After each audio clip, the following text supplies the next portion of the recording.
Hello and welcome to the Clatter of Clans Season 16. This is the grand finals. For some weird reason, I cannot see Act Fire, but I promise you, we'll definitely have Act Fire showing up here.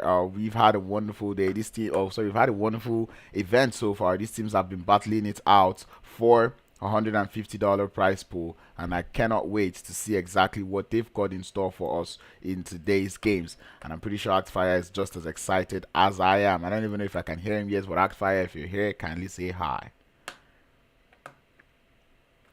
Hi guys, there's something wrong with my video output, but don't worry. Before the end of the next game, we will be up. But nothing affects my mic, so yeah. Let's go. Let's get into it. Fire! It's day two. What are you expecting today?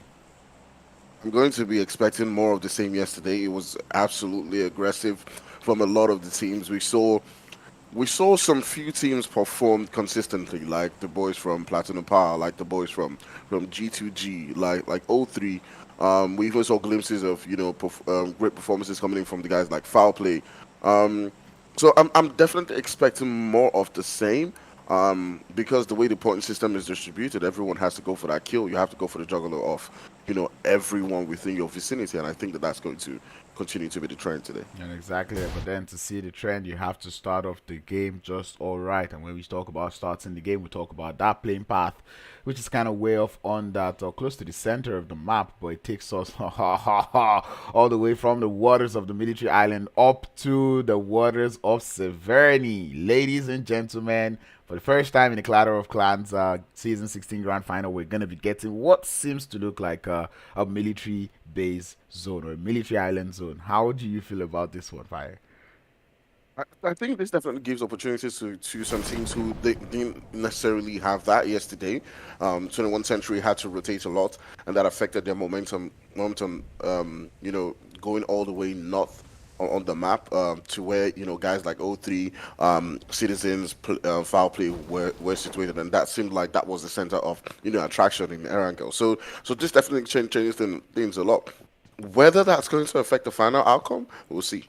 Yeah, I know it will definitely affect the final outcome, and when you start to look at comfortability of teams, just like 21st Century that you mentioned, like they land on the military island, that is their point of comfort. But one thing I can just say is that we shouldn't, actually just jump into conclusions that way because this is PUBG Mobile, right? This will not be the first time that we're seeing these zones go all look like they might end in the military island and then they go all the way to another place and then bruh we're having not even an island finish. It's probably going to end on somewhere on the bridge and all that. So I think that does change things up a little bit when we start to look at how these teams will be playing today.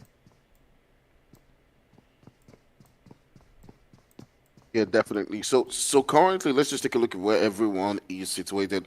You have the boys from O3 who are currently on in that Nojo Drupal right there with the boys from Nos. You have Citizens currently sitting down in Zaki, but they have one of the players, which is God here, who has just rotated far away to get some loot on his own. He does have to be careful because not too far away from them is the boys from Platuna Power. Sitting down in Severny, you have Foul Play, and in Yasnaya, you have the boys from Rage.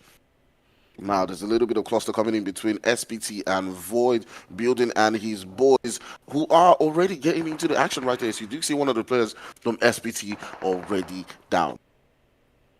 Well, early engagement is something that I would encourage, especially with that new point system that we've got going on here in the game.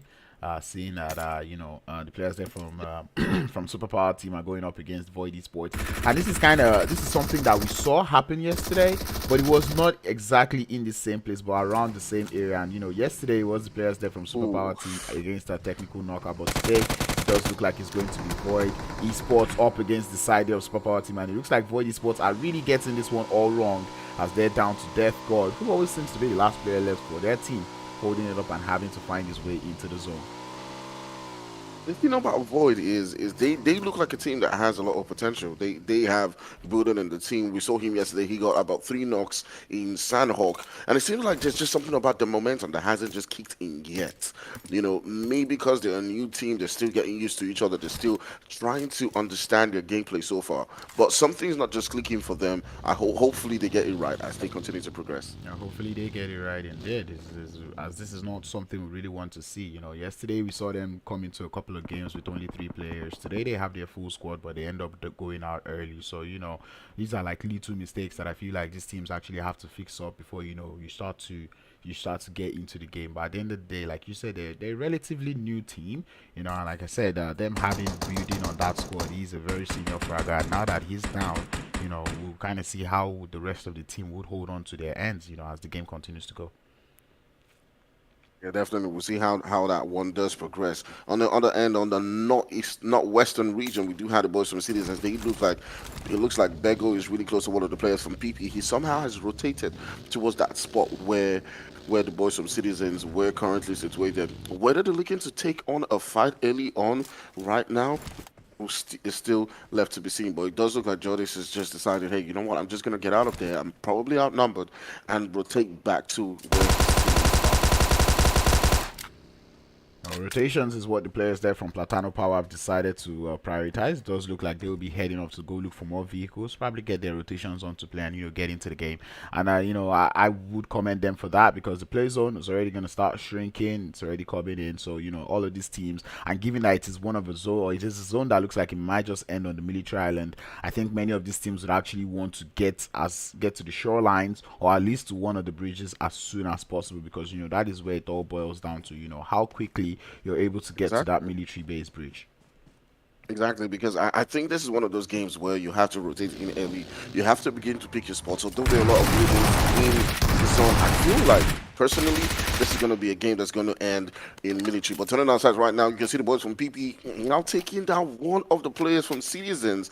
And things not going quite as well for the boys from Citizens because, just like yesterday, they did need to get a whole lot of points. But it's not the full team that they came across. They came across just the boys. 7 God here. The Citizens have still got 3 players in this game. They might still be able to put something down on the leaderboard. The skirmish is not going to end. There's players there from Superpower team now getting pushed by the side there of the Puppet Masters. These two teams never seem to not go against each other, but it does look like they're already getting fancy and friendly, or not so friendly with each other. We do see Parasum actually on the top of the roof. Now, trying to see if they can go in for that positional cluster. It's a good nade into the building, gets one down. And Fulsen is going to follow through from the side there of Superpower team. And I'm enjoying the fact that I'm seeing them pushing with their full squad. Because that is exactly what we like to preach. 2 down for the side there of the Puppet Master. The jump shots would be the one taking Moss back into the lobby. And the side there of the side there of the Puppet Master going out earlier in this game. The boys from TPM losing 2 players quite early on in this particular fight. Not going as well as they would have planned, but we just have to say that was some great IQ gameplay coming in from Parasum, popping in them nade, all of them pushing as a team in that particular fight, giving them the chance. Because remember that point where Parasum jumped down from the building, if he had not, probably his teammate would have gotten knocked and lobby because that player was already putting in a crazy drop shot and he might have gotten the knock and thirsted him. So great gameplay, sticking it together and continuing to push. Let's see what happens now that they're rotating towards a more central spot, not too far away from the boys from 21st Century. Yeah, like I said, 21st Century, this is pretty much their game to lose. They are the hosts of every other team in this lobby. They've been in the military island all day long, and that is where they land. I do see the players there from FOWLPLAY opting to go for that western rotation. Hopefully that pays out well for them. Players there from SPAZA Gaming also get into the bolts on that side, and I think everyone or some teams would actually like to get onto the pre-mosque shorelines, get a boat, try to rotate all the way to the other side of the island. But yeah, I think this is where we start to wait for what that zone is about to do, and indeed that zone will prove to be what we wanted it to be or what we expected it to be, as it does push us down straight to that military island. So now this is where the challenge comes through. All the IGLs, all the thinking has to start from all of these teams, because now they have to find a way to get into that zone. Well, some teams that you do have to keep an eye on is the boys from FOWLPLAY and SPAZA. They're sitting down all the way around Prima, so you can see the boys from SPAZA just hopping onto a boat and trying to cross over to the other side. That may work for them, but if they do get pursued by the boys from FOWLPLAY, it will lead to an immense gameplay right there across that edge while they're pushing up onto military. And there's also a couple of teams who are also rotating around that region. You have the boys from 21 who are trying to find themselves a perfect spot, as well as the boys from GOTH still moving quite close to the boys from SPT. So we'll see how that one actually does continue to build up and see if the boys from SPAZA get into a skirmish with some of these teams around this region. But nevertheless, we still got about 15 teams right here in the lobby. We're in stage 2. But Crowns, this feels like we're already in stage 4 because of the amount of the zone that's in the water. Yeah, no, that's also another thing to consider, and I'm getting really concerned about some of the teams that are still outside the zone or even yet to get close to the bridge. And I'm talking about PLATANO Power, no Rage Esports, no Pressure, the side there of Old Great Gang, O3 Brothers, Citizens. These are teams that are still outside that zone, and they have to start finding ways to make it into that military island. And I promise you, it's not going to be so easy. And I know, yeah, right now the Eastern Bridge might look free, but we know that many of these teams that are still outside the zone will probably be thinking about going through that bridge, and it's gonna get choked up when it starts to get when they begin those rotations. And definitely, the Eastern Bridge seems like a better option because if you can rotate through that Eastern Bridge and go all the way into military, there's a lot of buildings, there's a lot of space for them to work with. That would probably be my favorite if I were to choose a rotation path because there are about two teams who are currently camping and holding on. Claw and TKO are currently holding on that Western Bridge. But we're curious to see how this one actually does flow as we do see on the kill field the boys from PP and SDZ going at each other. Well, it's not too fun when you start to fight in the blue zone. Citizen losing Bego on that engagement. Domi is down. Feel that's the IGL for that team. We can already see the quick revives about to come through, but here comes backup for the side there of Citizen. It's going to be none other but Ahir who is there for the support, but Tibu is actually out here to lay some suppressing fire. 11 out there in the background, pretty low on HP. Tibu was able to get the knock onto our kill, and Citizens now down to just the last player who in 11. Man, we talked about this yesterday. Fighting outside the zone, it is never worth it. If you do get the opportunity, you get the chance to just pull away from that one. That most likely should be the decision. But these two boys taking their time and looting outside the zone has probably cost them a couple of kills. The boys from PP continuing on the onslaught that they've been doing so far, as they do have 4 kills to their name. They still got a full squad, but there's a whole lot of distance between them and the next zone. Yeah, and right now, given that we're about to get yet another zone shift, it doesn't get any easier from here on out. Continue to favor that western edge of the military islands. 21st century, like I said, this is what they're getting to find themselves seated comfortably in the center of the circle. It's not a question of how well they can hold on to any sort of third party that might just be coming through. No Rage and no three brothers deciding to use that eastern bridge to get into the circle. Much a nice play from them, if you ask me. Yeah, lovely stuff going on as we now move into that jam-packed circle, going into what is the third stage right now. We do still have about 14 teams left in this particular lobby, and a lot of those teams still got about 4 players. So it's going to be really tight. Boys from SPAZA, TPM, and 21 are pretty much just circulating around each other, and it's all down to who gets the first shot as they're all holding different positions around that reach right there in military. I do see a loud and wide southern rotation coming through from the side there of FOWLPLAY, coming in from that southern edge of the circle. Pretty much a nice play, and might just play out well for them if they're able to make it to the shoreline and survive. But we've got a couple of teams out there on that south. We're looking at GOTH Esports, side there of Superpower team. They're all down there on that south, and they might prove to be a problem for the side of FOWLPLAY. But we did see FOWLPLAY yesterday come through and show us that when it comes to getting those eliminations, they have no problem. Yeah, definitely. There are a couple of teams that can make it work for themselves. The boys from Rage and O3 who are currently moving into the zone right here. There are a couple of builders to work with, so they have nothing to worry but it's just about finding a spot to call your own. But right there on the bridge, you still have the boys from Claw and TKO just pulling up on each other right now. The boys from TKO have lost 1 player, but on the other end, the boys from Claw. I do believe they had one of the players who were knocked, but they were able to get that revive. For the 4K, trying as much as possible to get that knock onto a player from TKO, and he does. Another knock goes down into the boys from TKO as they're now down to about two players in this particular one. Lovely stuff coming in from Claw. Well, it's about to be trouble on the military island bridge as we have the old grade gangsters also looking to get into that circle from that western edge. This is where it gets choked up, no pressure. Old grade gang, decided of technical knockouts, classic warriors, Platano power. These are all teams that are trying to get in from that western edge, and this is where it starts to become troublesome. I do see a couple of the teams trying to make use of that chaos, trying to get into the circle, but classic warriors not going to be letting the players there from Platano power rest, as Domi does find himself down, Just J being the last player left for that team. This is where we've talked about this many times. You know, the boys from, you know, Classic Warriors probably overstaying their welcome in that particular position in the bridge, because they should have moved in and prioritized that while they were on the upper foot. But now they've lost one player. Fred is also down, and they're down to just 44K and Novex. And what could have been them moving into this final circle with a full team is now them, you know, just being a two-man squad shooting. Whether that's enough for them at the end of the day, we'll see. Well, let's see how the rest of the teams do fare, as we're down to 13 players in this lobby. A couple of players still outside the zone, though, getting quite concerning. No pressure, deciding to come in very late onto that rotation, as we can just see them getting into the vehicle. And who knows, maybe this rotation might just play out well for them. Claw still outside playing the man on the gatekeep. He does seem to have a little bit of the zone, so he's waiting for this idea of no pressure to get him. But it does look like Papa Blue has got other plans, as he's going to be the one taking them out of their vehicle as they start that rotation onto the zone.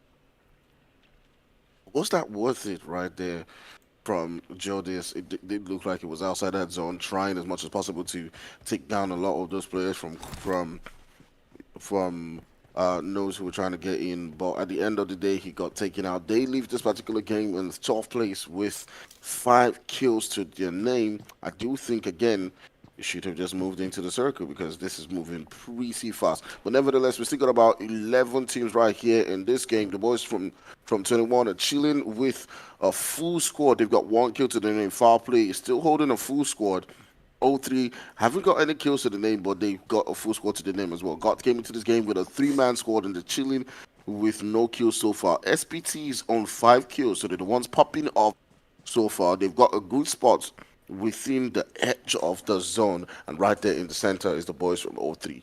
So, Crowns, who do you think between 03, SPT, 21st Century, FOWLPLAY has the better position so far in the map? I mean, when it comes to positioning, I mean, I'm looking at the players there from No Rage. They do seem to have a very strong position on the circle. They're on the top of a hill. They get to gather so much information. And another team that will probably be in a good spot to be the side there of SPAZA Gaming if they're able to make it to that western hill. So, and I think teams that are out there in the center are actually going to find themselves in a lot of trouble, you know, because, you know, those are downhill situations that they find themselves. And, you know, there's so many hills around you. You know, the way players use scope in this game, you might just find yourself in a whole lot of trouble. Amazing stuff going down from several different teams around. The boys from TPM trying as much as possible to find a good spot. They're down to just 2 players. They've gotten themselves just 1 kill. And this is where things start getting interesting, but it is not over. Remember, we saw the boys from Platinum Power, who were a 2-man squad, you know, finding themselves in a similar situation where there were about 10 teams left, but they still managed to get that winner with a chicken dinner and a couple of kills, about 10 kills in the Miramar match. So we'll see how that one goes. But FOWLPLAY, the action quite quickly as the boy shy. We're tuning in on the onslaught that he did yesterday.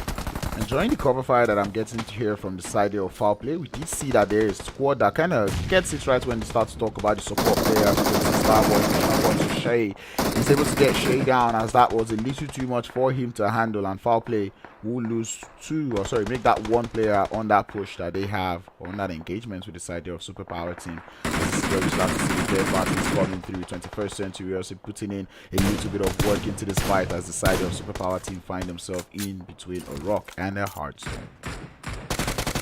Lovely gameplay coming in from the boys from FOWLPLAY, but unfortunately they did lose one of their best players. The Shy goes down. They're down to 3 players left. But Look at those shots coming in from Lone Wolf, definitely proving that he is that player, that support player that gets those knocks and those kills from that distance. The boys from SPT in a whole lot of trouble here. They're down to just the last guy, just X50 who's left. And can he get that revive onto Starboy just in time and keep them somehow in this match with at least a two-man squad? But Lone Wolf is not relenting as he continues to send on those shots and looking for that confirmation.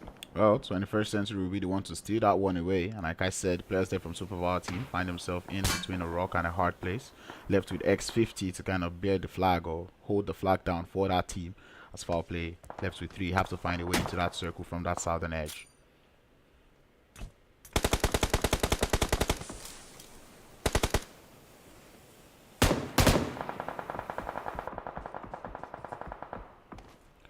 Curious to see how the side of 21st Century are actually going to play on today. You know, we saw them pull off some beautiful rotations come through yesterday, and seeing them coming today, they're currently holding it up on that southwestern edge of the circle. It's kind of nice to see, and I'm looking forward to seeing how they're going to hold this one on that edge. Because I mean, and going to this second day, we're looking at the teams that we have here in the final 10 teams. You know, and we're still seeing some of the names that we see when we look at the top of that leaderboard. You know, we're still seeing the likes of 21st Century, O3 Brothers, the Puppet Masters.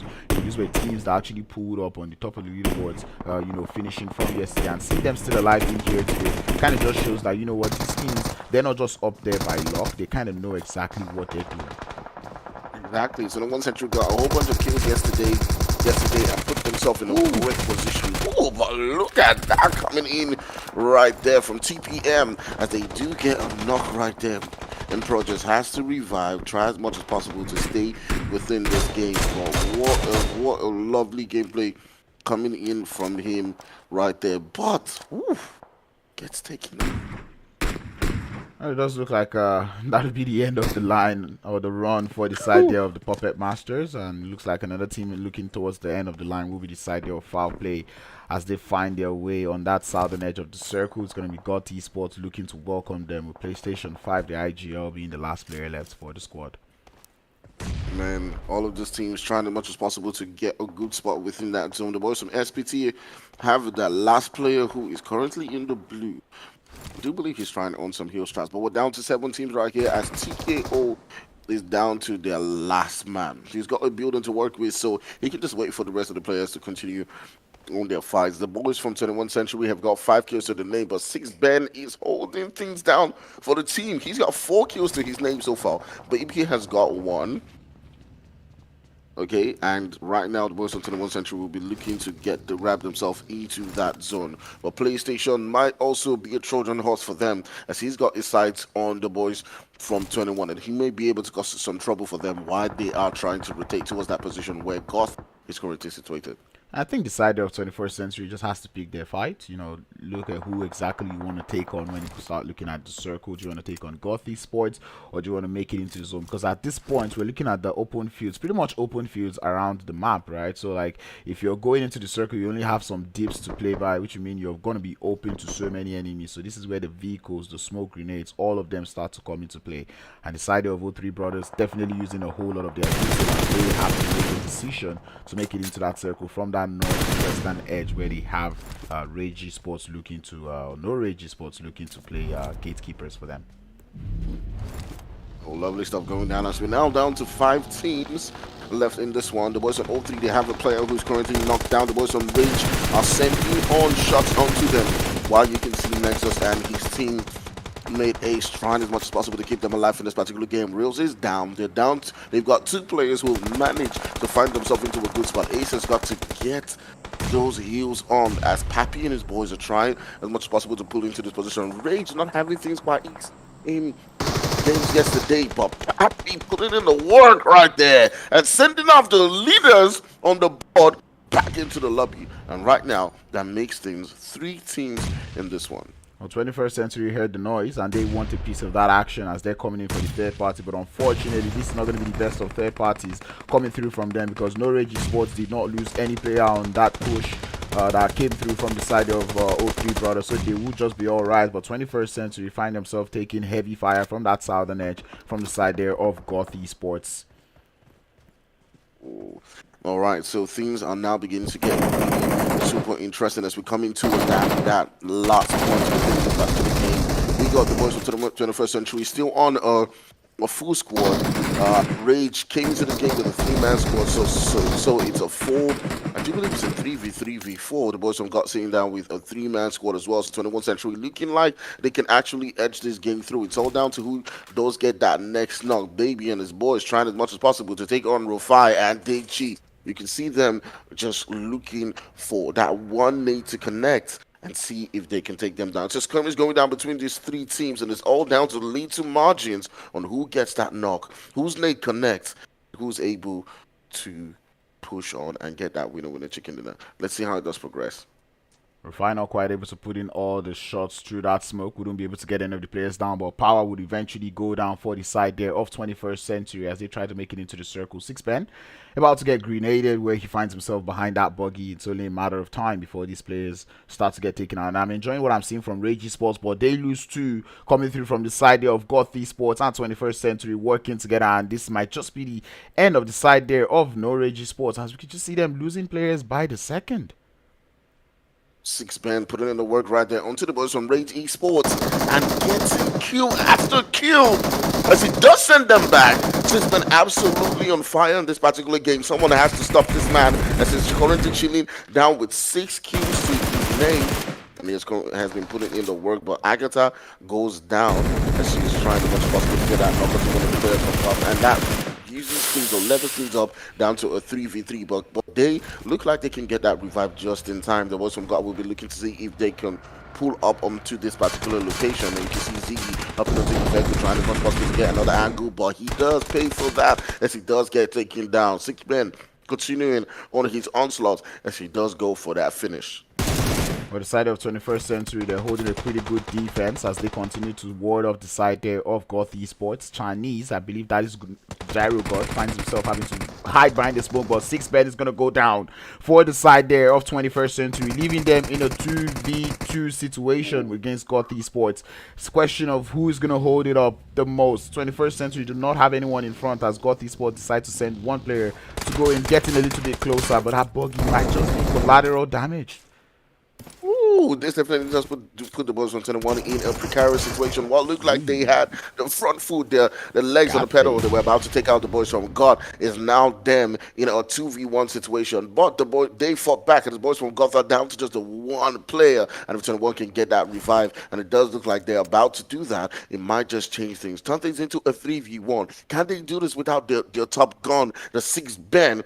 Or will God see them find a way to get that clutch onto those three players? Power on the boys, sending on them shots, putting in the one in onto that last player from Goth. We'll see how it goes. Well, this is the time for Gyro God to kind of show us exactly what type of God he is, as we're looking forward to seeing how well he's going to play this one. 21st Century able to get 3 men up. Baby, the IGL still alive on that one. And man, I tell you, given the way Agatha has been using that Mini 14 today, man, I don't think there is anything to be worried about. I see this chicken dinner going over to 21st Century. And we did speak about them starting the game. We said it, this was their game to win. You know, they were at home, they were in their homeland, they're in their land location, they know everything about the terrain when it comes to the military island. And I'm not even the tiniest bit of surprised that they walk home with the winner chicken dinner at the end of this game. Kudos to the side of 21st Century as they take home the first winner chicken dinner of the day. Alright guys, still having some camera issues, but we should sort it out before the next game is done. But in the meantime, great gameplay coming in from all of the guys in the lobby. But we just have to give a shout out to Sixpen right there, getting 6 kills. He did pay for it as he got knocked down, but some amazing work coming from him as he was able to lead his team along the way. When he did go down, regardless, his teammates were able to finish things up for him. So that was some amazing stuff. Oh, I mean, at this point, I'm not even concerned about who's getting the kills. But still, 6 kills or 6 eliminations to one player is actually very good. But man, when push came to shove, the rest of the 21st Century were able to hold on to their ends, and I'm pretty sure they're happy with this winner chicken dinner that they've been able to put up on board. But to further break down this game, we'll be sending it over to Priest to do us some wonderful analysis. Yes, sir, ladies and gentlemen, gentlemen. It's your boy Priest, and we are here. Grand finals, Clatter of Clans season 16. You guys told me the quarterfinals, and I've been having fun since then. I've been fully involved, and big shout out to the guys from 21st Century. That was fantastic. Although it was, as I would say, backbreaking activity from Six Ben. I've actually always enjoyed watching Six Ben. If you check my Instagram, you'd see where I posted a particular clip on Six Ben when he held a zone from the north in Miramar, and he held every single team, just by himself. He was absolutely fantastic, absolutely brilliant to watch. So yeah, basically, I've been enjoying this particular season of Clatter of Clans. We are going to head into the next game sooner rather than later once Actfire does sort out his mic. But you see the finalists in this team. Got 16 teams that have made it all the way from the quarterfinals to the semifinals, and now we are here in the finals. We got Platano, Power, 21st Century, Foul, Play, TKO, No Rage Esports, O3 Brothers, No Pressure, Citizens, Super Power Team. So many teams in here in the finals, or all of them all vibing just to get a grasp, a taste of that prize pool. And that prize pool is 150 USD up for grab, 67 going to that first place, 45 to second place, $30 to third place, and the MVP walking away with 7.5 USD. Now it is very, very, very, very tight right now. And let's also talk about the new point system. The point system in the finals is different right now. It is different. As you can see, guys, to the left, we had the last year, old point system. This year we're adapting as the game is moving on, as the top tier is moving, we're moving with it, and that's what we love to see. 10, 6, 5, 4, 3, 2, 1, ninth to 16th. Nothing for you if you are not going out there to fight. If you're not going out there to constitute violence, you don't get no points. So you have to be in that top three at least, to do something very, very interesting for yourself. So we are going to head to Miramar very, very soon. 21st Century just taking the Erangel game. So you do love to see that. Beautiful again from Six Ben. They did fantastic. All they have to do is keep it up.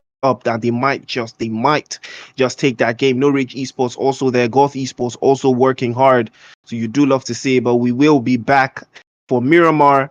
Stay tuned, guys.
Yes, sir. We are back. Miramar on my mind.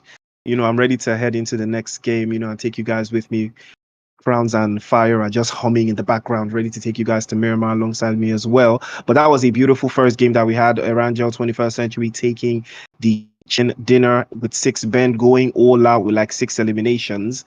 So yeah, I think we have the leaderboard ready. But then, like I said, we are going to Miramar in a couple of minutes. And then we are going to head to Sanhok, and then we are going to round it all the way back to Erangel. 4 games in total today.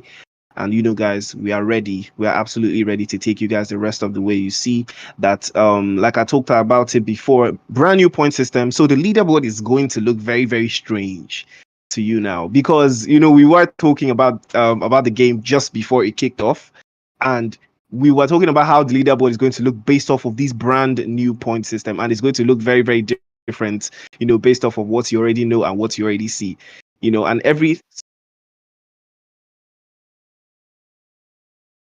All right, so like I said, but you can see there from the leaderboard, 21st Century. It looks like we let them cook a little bit too long there, but then a little bit of technical fixations going on right there with the production team. But I'm sure it will be fixed shortly. But but behind that, you would see the total prize pool for the Clatter of Clans, and that is 150 USD up for grabs.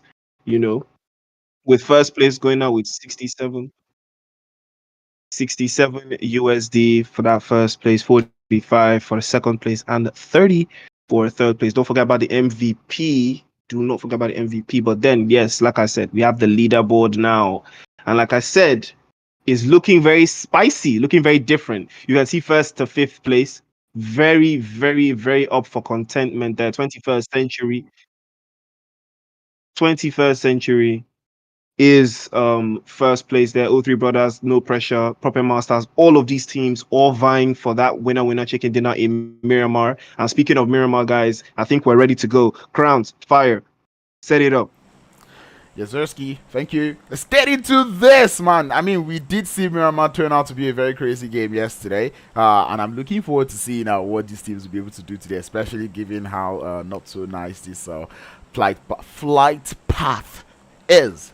Wow, Fire, what's with the tongue twisting when we start to pronounce some words? It always happens when we are shocked to see things like this flight path right here that will give teams, not as much options as they will be hoping for when it comes to finding different spots. Places like Crater Field, El Pozo, Ruins are currently out of reach for some teams, and this means that some teams would have to land in different locations that they're obviously not quite used to. As we do see the boys from Citizens who yesterday we saw all the way at Ruins, now turning their direction towards that region around Impala. Well, one thing we like about Miramar is how quickly we get to see that zone shift. But another thing I do not like about what I'm seeing currently in Miramar is the fact that we have that hot drop that happened yesterday happening again. Now, yes, fight, get up close and personal, but maybe not in your drop locations, especially when this happened yesterday. Technical knockout landing with the side of FOWLPLAY, where we saw FOWLPLAY winning that engagement, and it looks like they are back today for more trouble with FOWLPLAY now being the one losing one player to start things off. FOWLPLAY is always that team that does like some early action. Yesterday they have some luck. They were able to get some wipes onto, I do believe the boys from Ticket also. Ticket was coming in from that revenge today. They've taken down 2 of the players from FOWLPLAY. It is Solo and PlayStation who are currently down. And right there, Lone Wolf is currently living up to his name as he is surrounded by the entire players from TKO. He's trying as much as possible to evade their shots and get away from that position where they are, but they do get a knock onto him, as you can see right there on the kill feed. And FOWLPLAY are now down to just one player. Oh yeah, apparently Picado will not be the only place where we're having long-range engagement or even close-range engagements. We have a little bit of trouble out here in Valley de Mar area, where we see the side there of Puppet Master going against the side there of Old Great Gangster. Down there in Minas de Valley de Mar, yeah, that's where we've got no pressure going up against the side there of SPAZA Gaming. So man, there is hot drops going on everywhere, and this was something we didn't see yesterday. And this all boils back to what we were saying about that playing path not being the nicest. As many of these teams are forced to go to secondary drop spots and are forced to land close to each other. And now that is why we start to see all these early engagements going on in the circle or in the map actually. I think for me, I really love it because this is what the team should be expecting. They should be trying as much as possible to get those knocks. And you can see that the boys from SG are just continuing on that onslaught. But turning our sights onto the boys from TBM, also getting into a fight right there on ground with the boys from OGG. They have gotten a couple of knocks right there. Right now, it's a 3v1 situation, and they're just left with the boy Conquer for the boys for OGG. TPM lost 1 player, OGG has lost 3, and right now, will they be looking to seal on this fight? They've got to be careful because that player, obviously, his feet will be absolutely on fire, looking for who's going to be that scapegoat that he can send back into the lobby once he can. Well, another hot drop that we've got going on is going to be out there in Monte Nuevo, where we have the side there of No Rage Esports going against the players there from Void Esports. Now, Void Esports, we did see them go out early in that Erangel game. So them going into this Miramar game, I actually want to see them do relatively better than how they did before. They do have Death God very low on HP, and we can see the MVP going for a solo push or trying to draw closer, trying to cover that distance between themselves and the side there of Void Esports. And this is where I just go, no, don't do this. And I'm saying no, don't do this because of the fact that, it's Miramar. It's a big map. You don't necessarily have to get into all of the action immediately. You want to be calm. You want to play it as carefully as possible. I know you want those early points, but I mean, seeing how lively the kill feed has been, I feel like in games like this, if I'm seeing how lively that kill feed is, it kind of gives me that ginger that, so we're already losing players, which means the zone might be freer when we start to look towards those later zones, and I'll try to play for the later zones where I know I'd have enough space to frag out rather than trying to get it settled right now in the first 2 minutes of the game.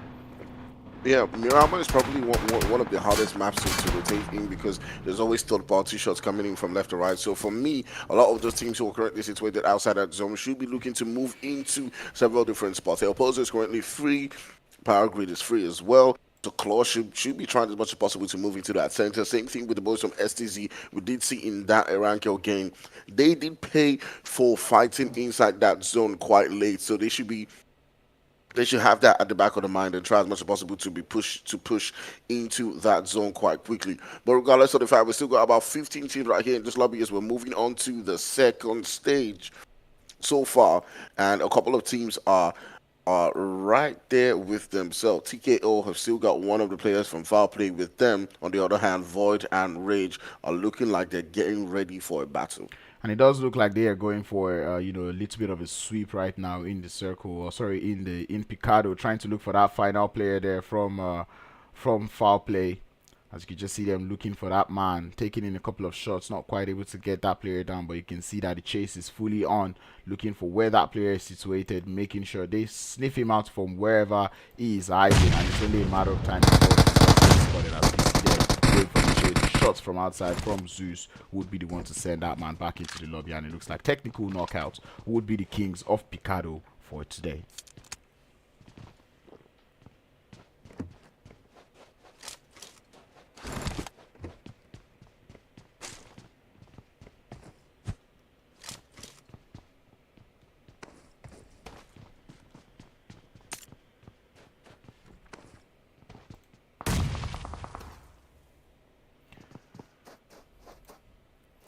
We're looking forward there onto that into that central part of the circle. We do see some of the players there from NUCLEARZONE getting close and personal to the side of PLATANO Power. And PLATANO Power being that team that I spoke of yesterday, that team that, they're trying not to shy away too far from the top of the leaderboard so they can still stay in contention. So, first 2 games yesterday, we didn't see them do too well. And then, going in that last game, they did walk home with that winner chicken dinner. We see them going into today's game now, already getting started, getting what elimination to their name out here in the outskirts of Chumasera. Nose in a whole lot of trouble right there as they do get themselves down to just the one player. Townsend is trying to get that revive onto his teammate who's currently knocked, but he's surrounded by several different teams. You got the boys from 21 who will be lurking around trying as much as possible to get a knock or a finish onto this team. But they've been able to get that revive. They're down to 2 players. The boys from Platinum Power will still be looking to see if they can come in and finish up right here. You do know they love to get them kills, and it's all down to the decisions that they make. Kobe making that push. Let's see how it goes. I know Platano Power being one of those teams that do not like to waste time. We did see them win come out on top on the leaderboards when we looked at the semi-finals. So, you know, and right now they're not looking like they're willing to share Chumasera with this idea of nuclear zone, as we see them just searching for these 2 players that they know currently in the vicinity. But man, nuclear zone kind of holding the angles, and it's something that I really enjoy to see, you know, from players, you know, being able to hold those angles, wait for the right time, and, you know, get those shots in. So that's pretty much nice to see, as we see Tayson waiting for who's going to fall into his trap. The trigger basically is it, but they do know they're sneaking out. They know he's there. The pre-fire is coming. Platano Power trying to play this as carefully as possible, but he's going to Domi very low on his jump shot coming in from Jody. Would get one down. Tayson tries to get one. He's good for 1. Is he good for 2? Or is he going to even be good for 3, as he finds himself currently in a 1v2 situation? Very low on HP, and he will eventually get taken down by the side there of Platano Power. Ethan and his boys putting up a great fight in that particular one. Able to knock down 2 players, but it was not just enough at the end of the day, as the boys from Platinum Power, playing as a team and pushing together, were able to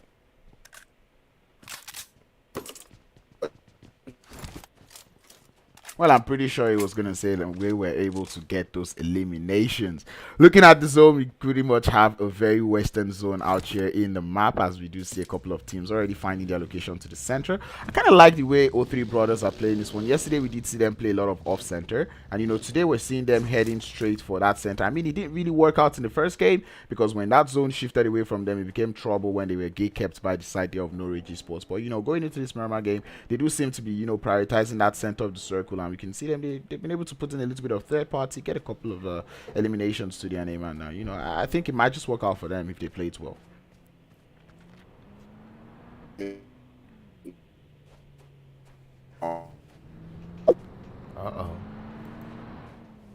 We're losing fire due to transmission. Does look like that man is currently battling with I'd love to say MTN, but definitely battling with his network, as we do see him having network. I mean, we do hear him now coming in to play small, but he was breaking before, you know. But anyway, welcome back. O3 Brothers, though, going for the full setup onto Cyrus, as she's the only one left in this building, and man, can she hold it on in a 1v4 situation against O3 Brothers. Right, the boys from O3 trying as much as possible to put in the work in this particular fight, and it's looking like they can, as they do get themselves a couple of kills right there. The boys from O3 sitting now with 2 kills so far.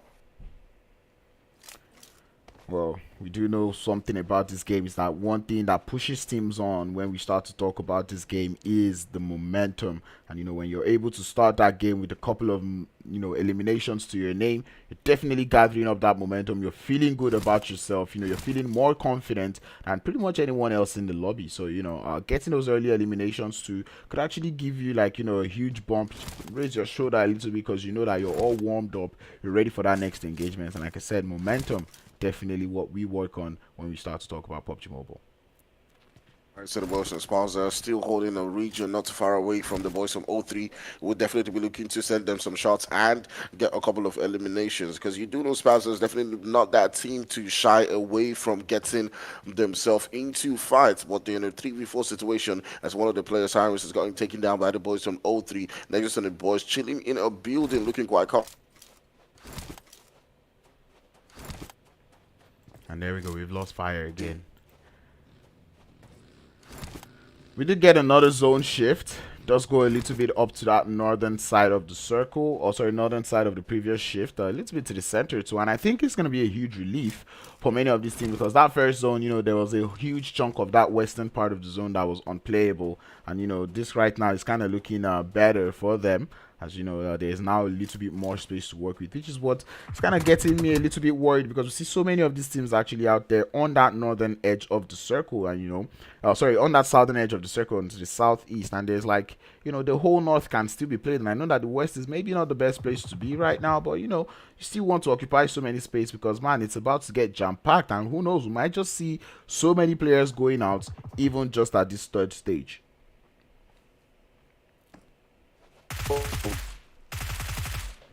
Clearly right now. Well, we could a very tiny bit. Man, we really are losing fire a lot today. Do not know, but we hope that he's able to fix up his network before this game continues, because the action can only continue when the Clatter of Clans Season 6. This is the grand finale, so I tell you, this is not the time to sleep. This is not the time to rest, as all of these teams are here to battle it out for that $150 prize pool. I'm not gonna lie, it's not even something we can even see quite clear as to who might just be running away with this. I mean, we do see 21st Century out there on the top of the leaderboard trying to gather a couple of points or run away with a couple of points, but still, all of these teams are still relatively close to each other when we look at that leaderboard, and it might just be still everybody's game or anybody's game, because I mean, we're still out here in day 2. There's still one more day of play, one more day of games to be played, so all of these teams will definitely still have a lot to fight for. So right now, if you're on the top of the leaderboard, you've got Radar on your head, and everybody is looking to overtake you, and we're looking forward to seeing what teams would actually have that fighting spirit, or what team actually really wants that part on the leaderboard as much as possible. Void Esports already losing players one after the other once again, and it's getting painful at this point, seeing them losing players on rotation. Death God is going to be the first player down right now. He did get caught up while trying to make it over to the top of the hill, and I think he might just be able to get revived, but still, that is a very weird position to find yourself, as we're still seeing rotations coming in through. So many teams out there on that southern edge. It's only a matter of time before they meet and clash with each other. Like I said, that western edge, definitely not the most playable of parts. To see GOTH Esports looking to hold that position out there with the side there of nuclear power. Ziggy instantly understanding what is going on, getting away from that situation and finds his way into the circle. But that zone! Oh no! Oh no! The zone, shifting a lot of teams away, and the assignment right now is who can get into those juicy spots and those buildings quite in time. All right, so several different teams are already beginning to make their push into that zone. TKO, the boys from 21 Century are already doing that, but my goodness, we saw some action coming in for the boys from Void, and they were talking about them in the chat right there. People are expecting a lot to come from them, Crowns. What do you think is that thing that's just holding them back? Is it because they're a new team, or the lobby is just really difficult? For who? Is it Technical Knockout or 21st Century? For Void. For Team Void, I would say it's still a new team, right? There's pretty much a lot to still work on, and even if it's not a new team, having just one player on the team, could also change a lot, when we start to look at, how the teams are rotating, who is holding up, or who is going to be playing what role. So, I mean, it is a lot when we talk about things that could affect the team. But yeah, I would say definitely a team that is still working on understanding their synergy, and how each player works with each other. So yeah, I think with a little bit of more time, I mean, that's why you're playing tournaments like Clatter of Clans, right? You kind of use this to get yourself used to each other, build up that synergy. Who knows, maybe at the end of the day, they might just be fine.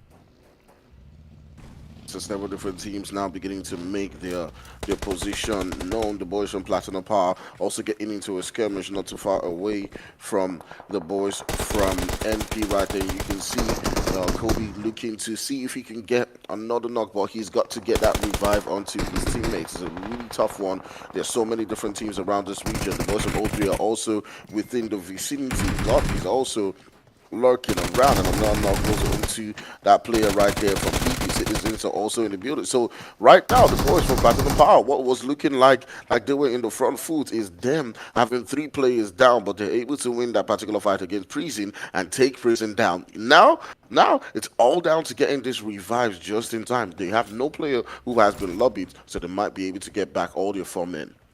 No, just maybe. And they will be thankful for the fact that this fight is going on between the side of Citizens and O3 Brothers, as both teams do look to be going against each other. Gaudier trying to see if he can send some shots towards the players there from O3 Brothers. And I promise you, the Western Edge that was not looking like a feasible option before is now where every single one of this team wants to be, as that is the only place where they can play, have a little bit of range line cover from all the teams coming out. Beautiful grenades being sent out from the side of Citizens as they start that engagement onto the side of O3 Brothers. Grenades landing, shots going through, but none quite finding any knock yet.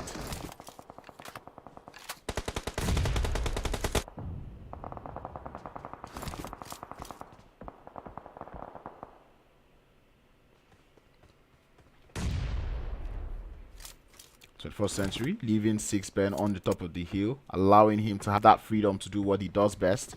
It's a question of if that is going to be the right call from them, as we're about to get yet another zone shift, and it does center up quite nicely. Players there from Citizens would have to take on to that fight on the side of O3 Brothers, but it does look like they have more friends coming in for support. It's going to be Void on the other side of the hill, and look at this. This is a battle between 2 sides of the road. They look so close to each other, but they're currently in 2 entirely different worlds. Citizens have to take on the side of O3 Brothers, and Void Esports, they know there's guys on the other side of the road, but they've got technical knockout just right behind them, letting those shots fly towards their direction, not giving them that peace of mind that they may desire. Citizens do lose one. Bego trying to see if he can get closer and closer to the side there of 21st century. Boom! Don't they peek as Bego. Ah! How is he not knocked? How is he not knocked? There we go. Drive able to finally put in the final shots onto Bego there, getting him knocked down at 11. Trying to pick, and bro, I thought the AMR was stronger than this. Man, the O3 Brothers putting in the work right there. For a minute, I thought that Citizens were going to be able to battle the way out of that particular one, but all of a sudden now they're down to just the 1 player, and it does look like the boys on O3 want to push onto this particular one and finish things up. But oh, Sephon getting a scapegoat right there in grief. Can he get that revive just in time onto his teammate Bego? And here's the thing, right? While O3 was fighting, they made a lot of noise, and now they've gotten the attention of the boys right there from Platinum Power, who are basically Citizen saviors right now and pushing up onto this fight. And crowd, this is where things now begin to get absolutely interesting, because this gives Citizens time to heal up, and it may just turn things around. Question is, are Citizens aware that this fight just happened? If they push in here, that is going to be troublesome for them, because they are walking from frying pan to fire. If they push this fight, they will definitely get shot at or even get taken out by the remaining players of Platano Power, who are holding a pretty excellent split right now. So I think the Citizens find themselves in a very tough situation, trying to go for that 2v2 push, but I would suggest get all your players up, but unfortunately not again. At least not here is it going to be happening. Platano Power once again losing players when they go for a full send. They go for that full send, get the elims, but you know, they need 2 players up, and eventually those 2 players go down. We saw that, you know, take them out in the first game, or sorry, in the first Erangel game yesterday. It does look like it's happening again today. Yeah, but definitely one has to say that was amazing coming in for the boys from Platinum Power, pushing in at that particular moment. Definitely keeping Citizens in this game. They are looking like they're pushed right now. As you can see, right now to 1v1 coming in between the boys from Citizens. It is Sephon who keeps the boys from Citizens in the game. And somehow they have taken out their saviors, with the boys from Platinum Power taking out the boys from O3 just at the right moment when they were about to cut the life out of Citizens from the game. And now Citizens Gaming coming in and taking out the boys from Platinum Power and keeping them in this game. I tell you what, the players there from 21st century, they still have baby OP alive for them, and them man are probably the happiest people in the lobby right now seeing these names go out. But man, the Puppet Masters, they did win the game in Miramar yesterday, and they are still alive out here in Miramar. I think it's almost fair to say these people probably understand how this map of Miramar works. Amazing gameplay coming in from several different teams as the zone is now shifting all the way into that sixth stage. The boys from Claw are still holding themselves a full squad in this particular one. They've got themselves 4 kills so far. They're not too far away from the boys of SVT. They're trying as much as possible to rotate into that zone. And they do lose one player. There's Fred, who is actually now knocked down and sent back into the lobby by the players from SPT, who've got themselves 6 kills to their name so far. And everyone's trying as much as possible to rotate into that zone. That zone is currently occupied by the boys from SG, TPM, and GOTH, who have a great line in that zone. I'm really enjoying the amount of players that we're seeing alive, or the amount of teams I'm still seeing alive going into this list. Later phases of the circle, baby. Does try to play gatekeeper for the side of Superpower team, but he has drawn a lot more of attention to himself as he's now getting pushed by the whole entire squad of Superpower team. And there might be a world where he might just share this compound with the side of Superpower team. But at the same time, are they willing to share it? That is the question we've got in mind as Technical Knockout find their way into the circle. All right, so we're down to now 7 teams left in this particular one. And what's curious to see is that the boys from Citizens are still holding that 2-man squad. If they do win this game, my goodness, I would love to see that montage, because it was a great, you know, help coming in from the boys from Platinum Power to keep them alive in this game. And oof, that's why they say, know the air people, because you never know. The person you help might bite you at the end of the day. I mean, I really did see Platano Power taking out both teams up there, but I feel like they just didn't get that big quite all right. Superpower team, though, looking to still hold it on as Drago has to face off the same star player there from Superpower team, and he just... I don't want to say the word, but that man just bullied him with a Mini 14. Drago OP, man. Don't play with this dude. Sheesh. 5 eliminations to his name, and that man is doing some intense carrying. Drago keeping his team in this particular one as the boys from SPT are pushing up onto his location. Can he get that knock? And he does get the kill right there and sends them back into the lobby. Right now, we are now down to 3 teams. Baby OP taking out Drago just after he got in a knock. And look at this. All of a sudden, Citizens, who were looking like they were going to get taken out of the game, they were not in this at all. They are the ones in the final circle, sitting down with 2 players. It is Bego and it is 7 up against 2 individual players, Baby and the player right there from GOTH. I think this is where Baby and GOTH will want to pick up the phone and call each other that, hey, boss man, we want the same thing here. Let's talk. So let's take out the Citizens and we'll settle this like men. You know, that's pretty much the play right now, because both players are actually on polar opposite sides of the map. Baby, though, having a whole lot of work to do to get into that circle, and I think he's just waiting to just see. He's probably in his head, he's probably like, this is a 1v3, you know. The same thing is going on the same way in God said, but I think Citizens might just think that this is a 2v2. Baby, though, deciding to head towards the side of Citizens, got here in the floor, able to uproot that man from the vehicle. They know it's the ultimate 2v1, and Citizens Gaming sitting currently in 14th on the leaderboard, looking to get this winner chicken dinner to put themselves up on the leaderboard. As Gyro God once again being the last player for GOTH Esports, who will not be able to hold it up, and Citizens would walk up with not just a chicken dinner, their first winner chicken dinner of the finals of the Clatter of Clans, walking away with 5 elimination points to go alongside it. An amazing story coming in for the boys from Citizens. It looked like they were going to get taken out of that particular game early on, but Platinum Power just coming in at the right time, while the boys from O3 Nexus as his boys had their hands on Citizens' neck. They were about to take them down. They were down to just the last player, but 7 managing to get that revive onto Bego kept them alive inside that game, and they were able to somehow just rotate into a good spot, watch all the other teams fight, and finally get that winner chicken dinner at the right time. Several things did line up for them in the right moment. What do you have to say about that, Crowns? Well, I don't know. Winner chicken dinner with 5 elimination points doesn't sound like something I really like, especially with that point system that we've got going on here. And I feel like the Citizens maybe could have capitalized more on that position, but I think lack of smokes or maybe cover would have made them play that a little too passively, because, you know, from the instance they took out Platano Power, they were like, you know, still Team Void, there was SPT, there was a whole lot of teams still alive that they could have, you know, third party and taken the fight. But like I said, cover fire was, or the cover that he had in that area was not enough, and well, eventually it did pay out for them playing passively, but seeing where they're seated on the leaderboards, I think they're gonna need more than a winner chicken dinner and 5 elimination points. But anyway, we're sending it over to Priest to break this game further. Yes, I did talk about something very interesting before the game kicked off, but thank you, Crowns and Fire, for that beautiful commentary through that game. That was absolutely wonderful to watch. We did see how this panned out. The top teams on the leaderboard, they did keep it together towards the end of the game. Now, the defining moment of this game was that moment where the guys from Platano Power pushed in. They pushed into O3 Brothers and eliminated the O3 Brothers just as the O3 Brothers are going to take the Citizens out. And then, that is exactly what happened at that time. And that was the defining moment. After that, it was downhill from there. Them Citizens just decided to take the fight to the guys from Platano Power because they didn't know.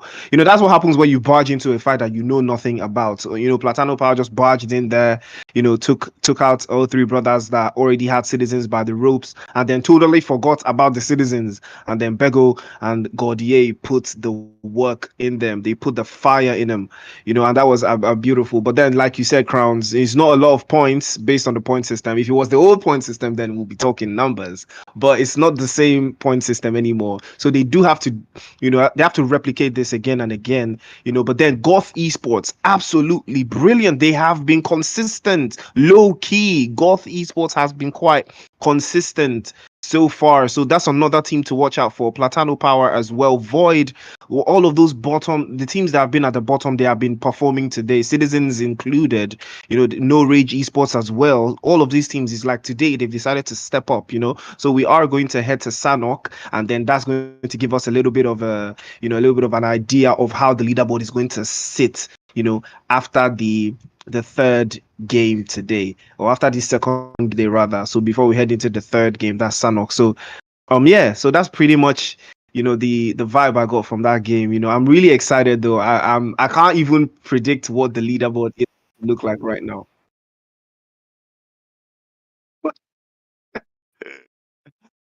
So we will be heading to Sanhok very soon, guys. So catch you in a bit.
Yes, sir. Top of the morning. Top of the morning. Ladies and gentlemen, we are back.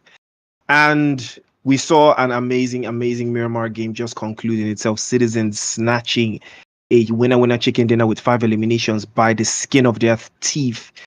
And then that was beautiful to watch from them. And now we are going to head into Sanhok. But, a quick one. Let's take a quick peek at the leaderboard just to get an idea of what it's looking like right now. Oh,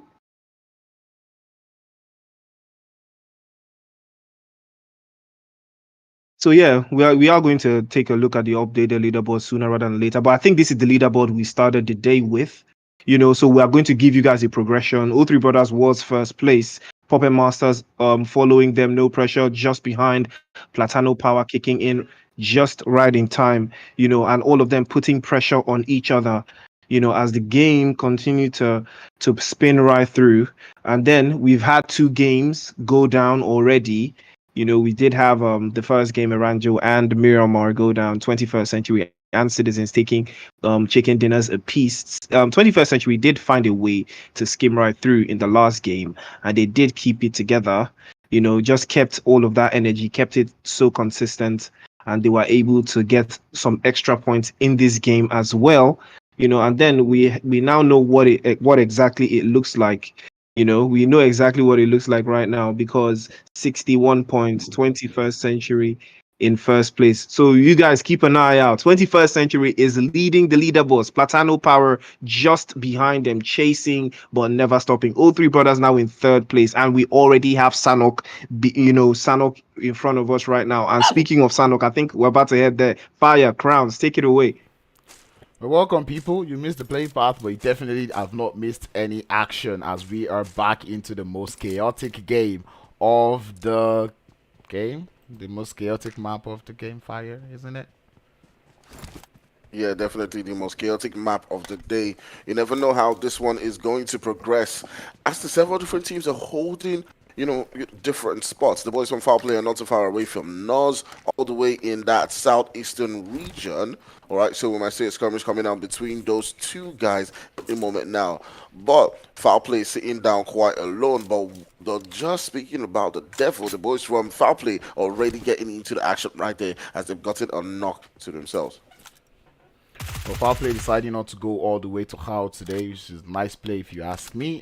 Going over to Docks today as they do want to avoid that early engagement, which saw them going out early yesterday. So yeah, FOWLPLAY, I love that. I like the fact that I'm not seeing that much hot drops. O3 Brothers are all alone out there in Painan. They do not have the guys there from O Grade Gang that were with them yesterday. That is good to see. RAGE ESPORTS. I mean, they still have technical knockouts, just lurking in their background or in their backyard. But overall, I'm happy to see that, currently not too many hot drops going on. Everyone is deciding to play this, a little bit smarter, trying to work more for those late games rather than, trying to get things done and out early in the game. Yeah, definitely. Boys from FOWLPLAY getting themselves a couple of kills right there. Doesn't look like the boys from NOS will be looking to see if they can just pull away from this particular fight. Or rather, it does look like they're actually getting some reinforcements as one of the players is now pushing up onto that location where Shy is currently at. It is Extra who is getting really close to support his teammate NF. And I'm curious to see how this one actually does play out. Is Shy aware of his current position? Yes, he is, as he does try as much as possible to tag him. But NF coming in from behind does get that knock. And woof, Bullets! looking like, oh my goodness. Well, NUCLEARZONE coming in clutch, taking out the side there of FOWLPLAY, and definitely not the start that they would have wanted.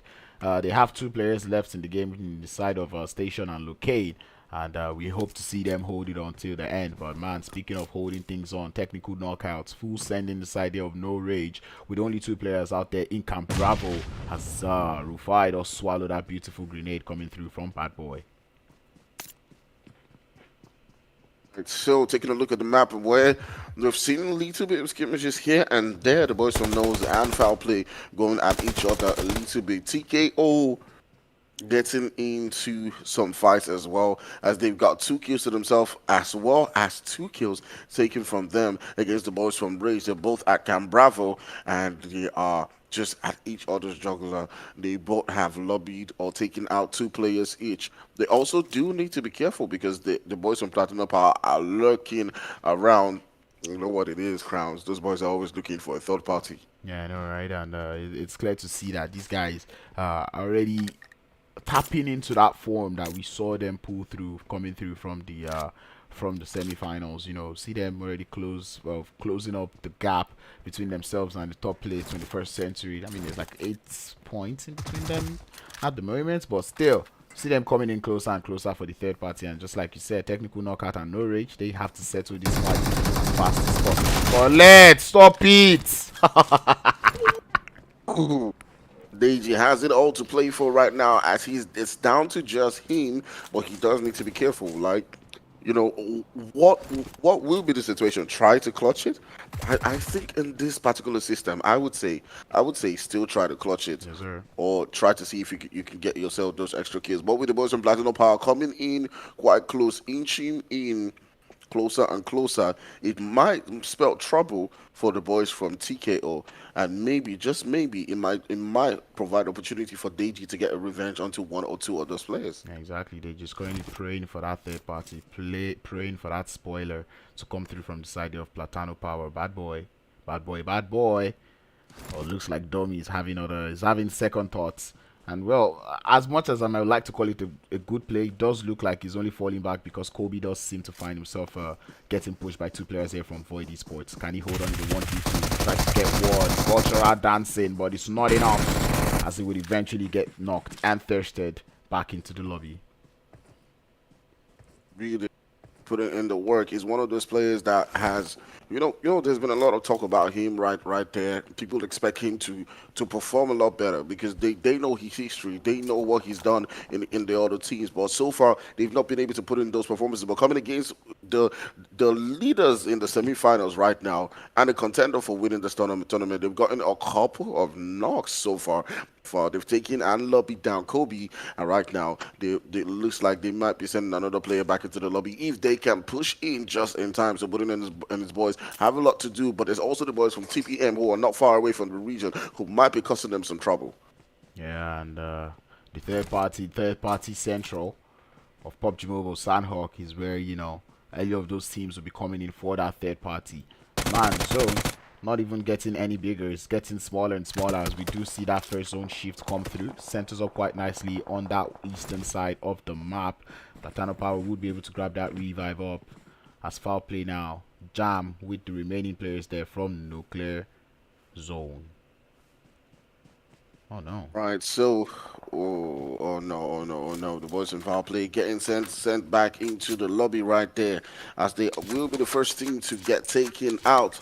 But so far we still got about 15 teams left right here, as we will be pushing into the third stage of the zone. Several different teams are still looking quite strong in this particular one. The boys from Void are still putting in the work right there. They do take down another player right there from the boys from Platinum Power. My goodness, Void is looking like this might just be the game that will push their momentum in the tournament so far, because people have been waiting to see them pop off. Fire if you jinx them. If you jinx them, if you cast across them, that's where we'll fight. In fact, I will fight with you on behalf of building. I mean, it's our job. If you don't jinx them, who will? Wahala. Somebody has to. Somebody has to. All right. Right. Teams drawing closer and closer on that southwestern edge in the side of Classic Warriors and the side there of SPAZA Gaming. You do see them drawing closer and closer, and we all know Sanhok. We've got that snakes. Matter of fact, it's actually very surprising to see somebody actually wearing white in Sanhok. Other than the fact that the white is going to stay. I mean, you're kind of visible, very visible in the grass. So SPAZA Gaming, you might want to tread carefully because there's snakes in the grass. All right, so the boys from Claw are not too far away from the boys from SG around that region in Painan. We might see something going down right there. Also, the boys from TPM do look like they've gotten themselves into a skirmish against the boys from NP, as they are already in that fight right there. The boys from NP putting in the work. They've got 2 of their players who are currently down. Prison still somehow keeping them in this particular game as he does get a finish, and it's all down to just very tiny margins right now as TPM have the only one guy who is currently up in this one. It's 771 Cuz, and he's about to throw in that nade onto that position where that player from TPM is at, and what a great gameplay coming in from him as he does get that knock, and he's somehow keeping them alive in this game. Well, behave yourself is what the DBS tells you whenever you push it, and that is exactly what Cruz has been doing. Beautiful play of thought, or beautiful brain game coming through from Prison. You know, pulling that nade pin, making that player think he's about to throw a grenade, and then going for the full send. That is absolutely wonderful to see. Prison able to hold things down for his team as SPAZA Gaming eventually run into the snakes in the grass, and they would lose one.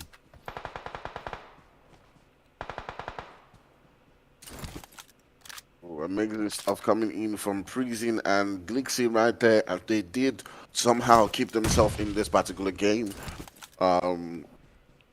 Several different teams are currently still sitting down with a full score 21. Haven't gotten into any action so far, but they still have got a full squad so far in this particular game. Claw has got 1 kill, but they're still with a squad. Citizens are currently sitting down with full squad as well. 03 and OGG Void as well, who have gotten themselves a couple of kills. But speaking about the boys from SPAZA, they're getting into the action right there against the boys from 03, and a couple of players have been taken down, and it's now down to just the last guy.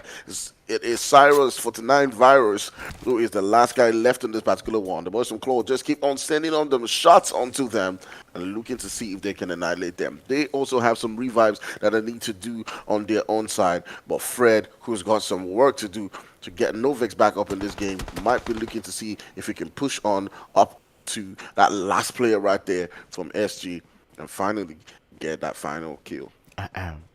Last lady from SPAZA Gaming, Cyrus the Virus, like I like to call her. Currently, last player left for SPAZA Gaming. I did warn them before they got into that engagement that be careful, there's snakes in the grass, but unfortunately, they were not quite able to weather the storm, and they were not quite able to find out and uproot those snakes in the grass to find themselves down to just the one player. Beautiful play though coming through from the side there of Classic Warriors as they were able to hold them beautiful flanks and get themselves in, you know, some extra juicy 3 eliminations.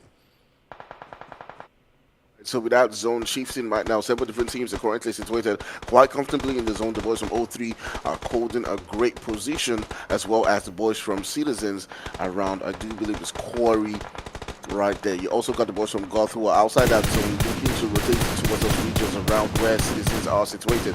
SPT also and NP are currently around that region situated around Banana Lakawi. You have the boys right there from 21st Century who are putting in the shots right there onto the boys from Void.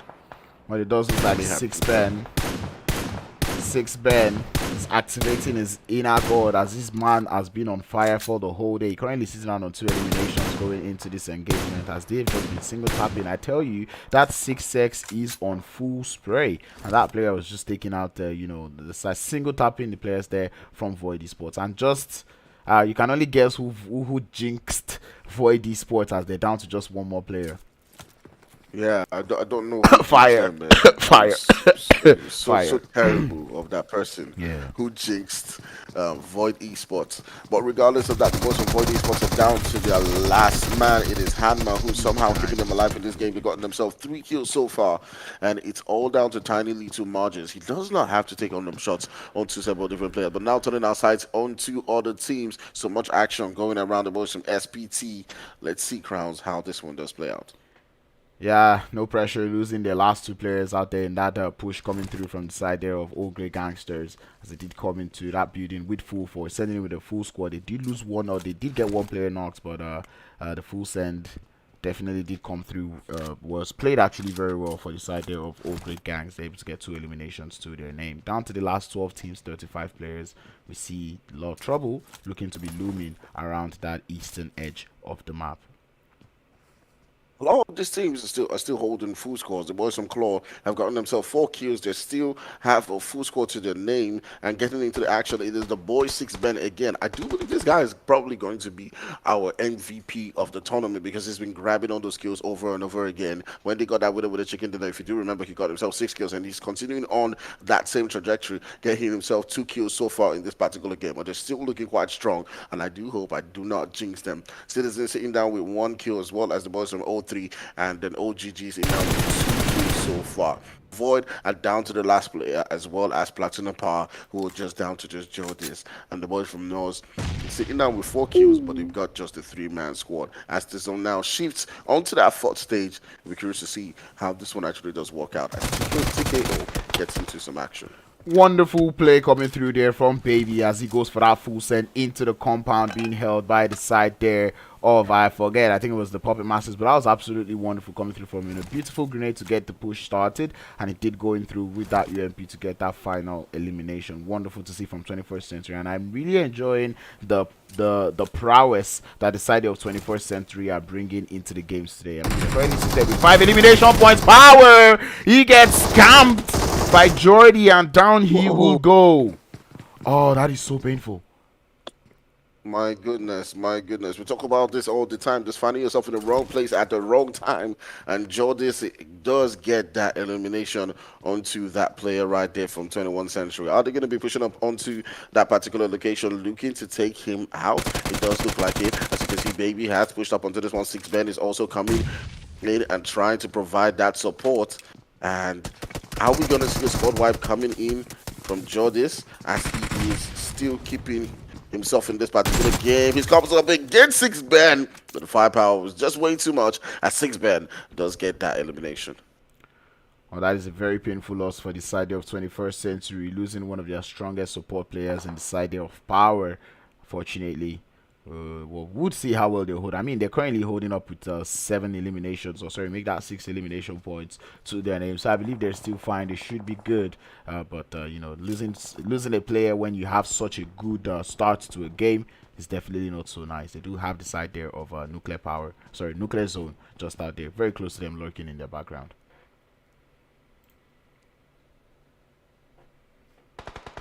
All right, we've still got 10 teams in this particular one. The boys from Nose now turning their sights onto the boys from 21 Century and the big boy. Okay, the top fragger, 6Ben, has now been taken out. But on the other side, that one player that was left from Void gets in a confirmation onto one of the players from Nose, actually now coming in with third party and disturbing that push that they were on. So Nose, who was actually on the front foot coming up against the boys on 21, gatekeeping them as they do look to move up on that zone.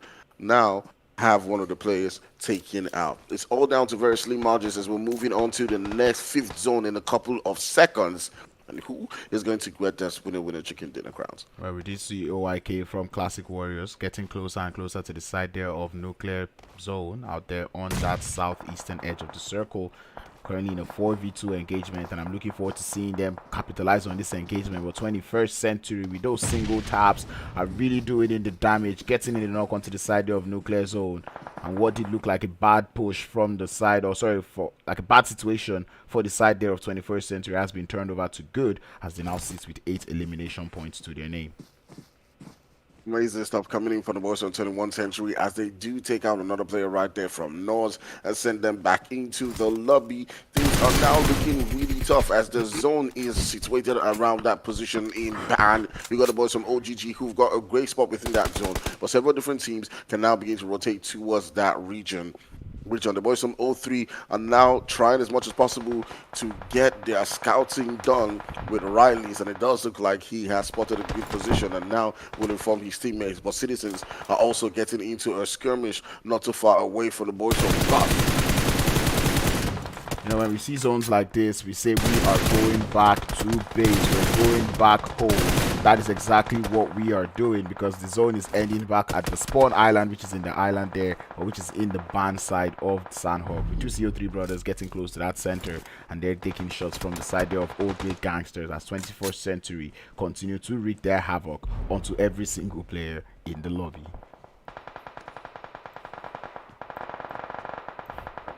things are now beginning to step up as the boys from Claw are turning their sights onto the boys from 21. And the O3 is also lurking around the region, but these three teams have got to find themselves into that zone. O3 has 2 players who are in the zone, so you don't have too much to worry about. But on the other end, 21 Century has got only 6 men left, and he does get taken out by a lone player. Deji sends him back into the lobby, and Deji can now turn his sights into getting into that zone. Wonderful gameplay coming through from the side of O3 Brothers as Nexus quite able to get the players there from Classic Warriors down to just the last player who's Fred left to heal up in that blue zone. The side there of Superpower team now taking in shots from every single angle, and even Citizens coming in from that blue zone doing a lot of damage onto the side of Superpower team, but they would eventually lose Godier to the blue zone as we're down to the final 4 teams in the game. Citizens, who had finished the previous game getting that winner chicken dinner and 5 kills, go out in 5th place in this one, getting themselves 2 kills along the way. A couple of points to continue to climb up on that leaderboard. We'll see how it goes, but we're down to the 4 teams left in this particular lobby. All 3 brothers have still got a full squad to their name. Claw down to just the one guy, Fred. And right now, it's a 4v4v4 situation as the boys from Claw, 4v4v4v1 situation as the boys from Claw have just 1 teammate left. But SPT have 1 player who has now been lobbied as they're struggling to get into the zone. You know, O3, Riley, and Griff are still putting in the work right there to keep them out of the zone. Well, the third party is not going to be helping matters for the side of O3 Brothers as they're losing players from the top of the hill. But it's wonderful grenades from this man Nexus all day long. Able to get 1 in. ASOP sends another. 2 beautiful knocks onto the side of O Great Gang to come in for the support fire that their teammates ever so needed. But O3 Brothers, they're getting ripped apart from 2 different teams. Riley's or Reels has to hold up against Starboy, but he gets back beaten by the splits coming through with X50 on the top of the hill. And Nexus, the last player left for the O3 Brothers, Claudio, losing that last player, and we're down to the final 3. All right, so we're down to the final 3 teams left in this particular lobby. All 3 brothers have got just 1 guy who is up, and it's just Nexus. They've got 6 kills to the name so far. They're in top 3, so that definitely means that they'll be getting a whole lot of points. But your 2v2v1 situation with OGG still with Blade and Samurai. On the other hand, you have the boys from SPT with 50 and Starboy, who are also in some distance, but Nexus trying as much as possible to keep them alive in this game. But Samurai will be the one who will claim that final kill from the boys from O3 and send them back into the lobby. They can now turn the sides onto the boys from SPT, who are at some distance in that zone. They've got sort of a split between them, and it's all down to very slim margins. You can see Samurai trying to create some space. The old boys from OGG have that hill advantage, and Crowns, I don't know. It's looking like OGG might be able to clear this game through. I mean, it's down to the ultimate 2v2 situation. Which team can have the advantage, as Blade would be the first one to get 1 knock up onto X50.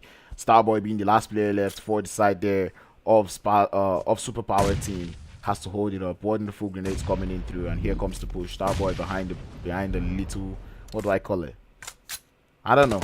But he's behind the little box. His position has been exposed. Tries to take some shots at Samurai. Here will come the push from Blade as he continues to go down. Starboy looking to get this one. The zone. This is the last zone. He just continues to close. Starboy is prepping a nade. He's waiting for the push coming in through. Blade coming in from the right. He does go down to Starboy. Starboy is on. He's good for 1. He's up against Samurai. Still has a good load of HP left. He's able to hold on, but no! Oh, it's close! So flipping close. Whoa. My God. Oh, that was too close for comfort. And that man Starboy, about to show us the Starboy in him, was able to get 4 elimination points for his team. But I tell you, him holding up in that 1v2 situation was wonderful, especially given the fact that he was able to get that final knock onto that last player. That is wonderful to see from that player. And these are the individual skills that we really love to see. I would have enjoyed to see if he was able to actually clutch that winner chicken dinner, but it does look like, that was not quite the case for him. Man, coming up against Samurai, it looked like he was going to definitely get that clutch, but it would not be as the winner chicken dinner would now go on to the boys from OGG. Great gameplay coming in from Starboy right there. He was just an inch, I think, down to just the very last HP to get that winner chicken dinner, but it would not be. It's one of those things that happen, and we'll move on to the final game of the day and see if they can replicate the same performance that they've shown here. You know, time does fly. We'll send it over to Priest to do a little bit of analysis on this. Okay, that was a fun 1v1 finish. I can't even lie. That was actually a very, very fun 1v1 finish. Samurai and Starboy, that was intense. I heard Fire screaming at the top of his lungs because I saw that I really thought Starboy was going to take it after the first knock. I thought he was going to take the last one, but that was absolutely brilliant from Team Superpower there. That was absolutely fantastic. But then OGG was just so good. Samurai was just so good at that 1v1, and he did take that winner chicken dinner. And once again, the leaderboard, it switches, it flips. And now I can't even talk about it because all three brothers somehow made it in there with a couple of eliminations. Big shout out to Nexus. He was absolutely fantastic there, keeping all three brothers in the loop. I think I saw Claw in there as well, keeping it together. Top five. Citizens again in the top five, but it didn't, get all the eliminations required. Again, this point system is hectic. It's so hard. It's very, very difficult. Everyone is playing, very. You do not want to get caught slipping right now. If you do get caught slipping, it's going to be very hectic for you because we have played 3 maps.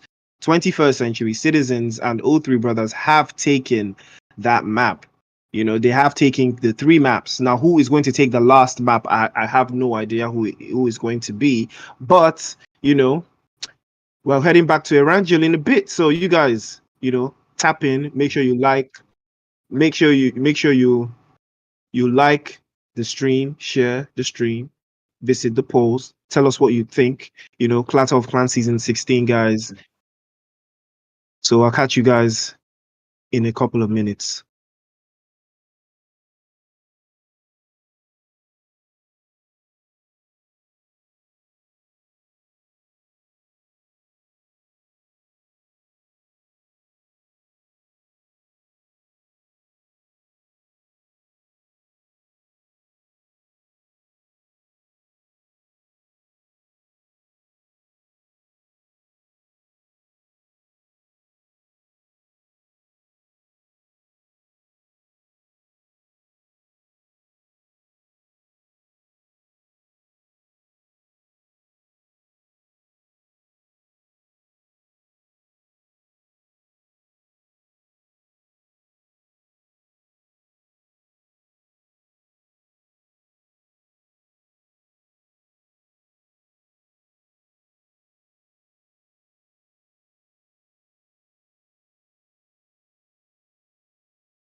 Ladies and gentlemen, yes, sir, we are here. Clatter of Clans Season 16, the grand finale. We just saw the guys from OGG take their chicken dinner in Sanhok, and now we're about to head into Erangel for our final game of the night. The leaderboard is cooking. It's looking very, very, very, very, very, very interesting. 21st Century is still leading the charge. Still leading the charge. O3 Brothers still in the cut, second place, but now the point difference is just 9 points. Platano Power still never letting go, 53 points in third place. No pressure, chasing right behind.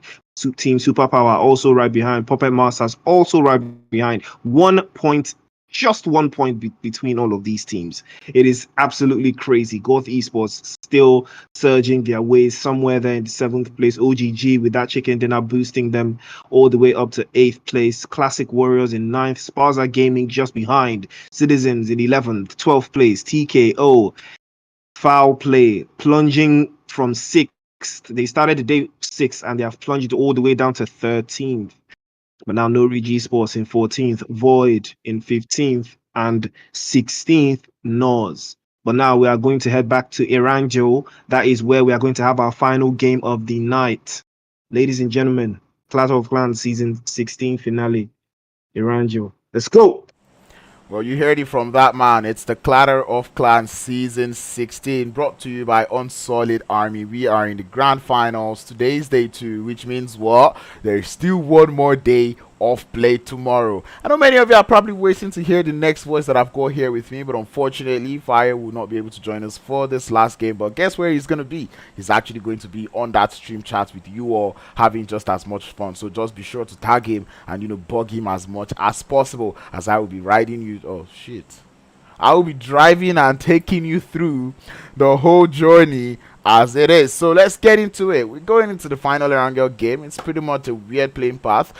Players like 21st Century who would like to get all the way to the military island would definitely be finding themselves in a little bit of trouble, because it's not easy to get to that military island with this type of playing path. But I want to see, would they get into a vehicle? Actually no, they would go all the way to Kameshki to try to hold things up. So man, this is where things start to get a little bit tricky, especially for this team, because we've seen them, or we would usually see them land in the military island, but this time it does look like they will be taking their time to stay all the way in Kameshki, where they have the side there of no pressure just right there behind them, also in for all of this trouble. So man, I promise you, or I tell you, this is not going to be easy, especially for the side of 21st Century. The zone though does push up all the way to that western edge where we get to see all those teams. It does favor a lot of teams. I'm glad to see that we don't have that many teams out there in North Jojopo like we did in the first Erangel game of the day, because man, that would have actually been torture. But it's good to see the spread coming through. The players there from RAGE ESPORTS receiving visitors in the side there. In the side there of Void Esports out there in Yasnaya Poliana, side there of 21st Century in Kameshki with no pressure, and we have a little bit of splits going on here alongside, coming through from the side of GOTH Esports. I'm not gonna lie, I look like that split. When players decide to go for that split loot in the early phases of the circle, it's kind of interesting to see. Depending on whatever angle you're looking at it from. But yeah, that's pretty much everyone we've got in the lobby. Given that I'm riding solo in this game, we're gonna go through the generic way, how we pull through to show all the teams that we've got in the lobby. So if you're out there in the chat, let me know who you're rooting for in this game. I've not really seen. I feel like the type of support I want to see in the chat. Wow, unlocking my inner Bobrisky. The type of support I want to see in the chat is the one whereby you're looking at, or you're spamming the name of the teams with their colors. O3 Brothers, I expect to see some orange, hearts or white hearts in the lobby. Citizens, I want to see some red and black hearts. The Puppet Masters, I want to see those purple hearts in the lobby. Technical knockout. If you're here for the old grey gang, put the fire emoji in the chat. If you're here for all of these teams, I want to see those emojis coming in through. If you're here for foul play,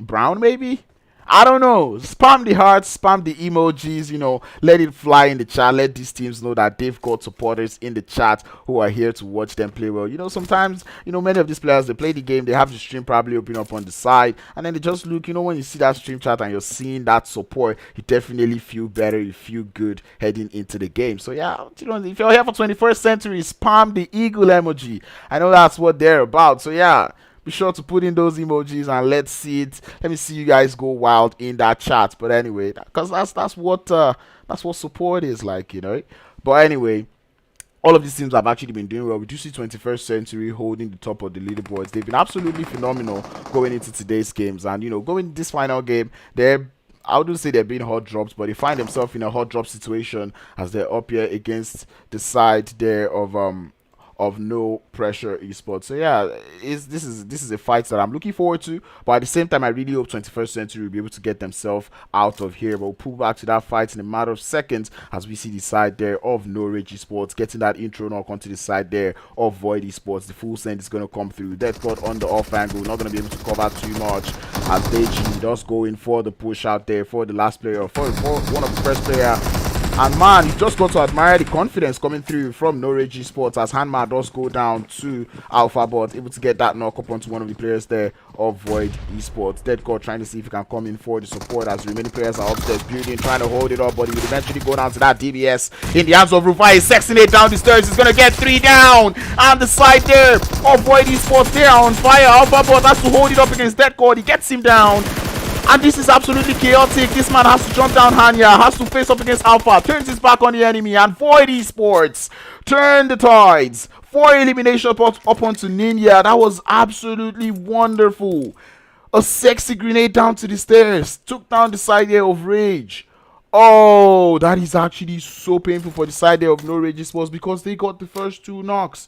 Where did they get it all wrong? That was totally unfortunate. I can't even blame them for that because that grenade was absolutely wonderful. Ninja.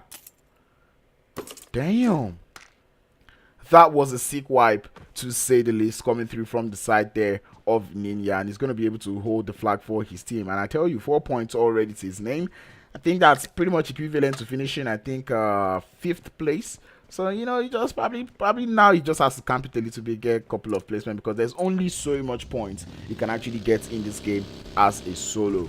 But wow, that was wonderful. In the blink of an eye, No Rage Esports getting it all wrong. I can't even say it was a communication error. I can't even say it was an error from the side there of No Rage Esports because there's which other way do you want to push up his stairs, right? That is not going to have to be as a full squad. But, Ninja reading that situation quite perfectly, prepping that day to the fullest maximum is going to work. But 21st century, the blue zone is here to speeding up this push coming through from there. Power is going to be the first one to go down to Moha as he's going to continue up on the push. He slips on that off angle, but he's able to ride him with 1 HP.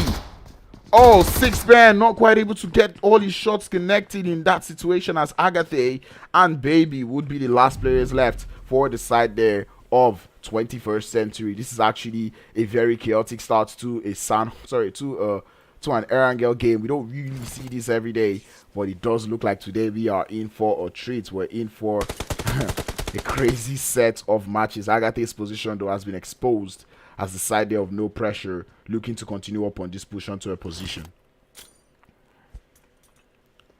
If Agathe learnt anything from the side there of Void, definitely knows how powerful the grenades can be. And this is something I usually mention, right? Like the grenade usage. I was going to say, like, the grenade usage in this lobby is maybe not the best, and I really want to see, more of those grenades coming in through, but we can already see those ones coming in through from Starboy. That man was close to clutching a winner chicken dinner, and Parasol will be the one getting that intro knock for the side there of Superpower team, able to hold on for quite long as the rest of the team is here for the full set. Molly's coming into the building, but Novex is going to be the man going down first. Gory climbs up the stairs, gets yet another knock, and this is wonderful push coming through from the side there of Superpower team. The last player will get down by X50, and this is wonderful. A very chaotic start going into the final game of the day.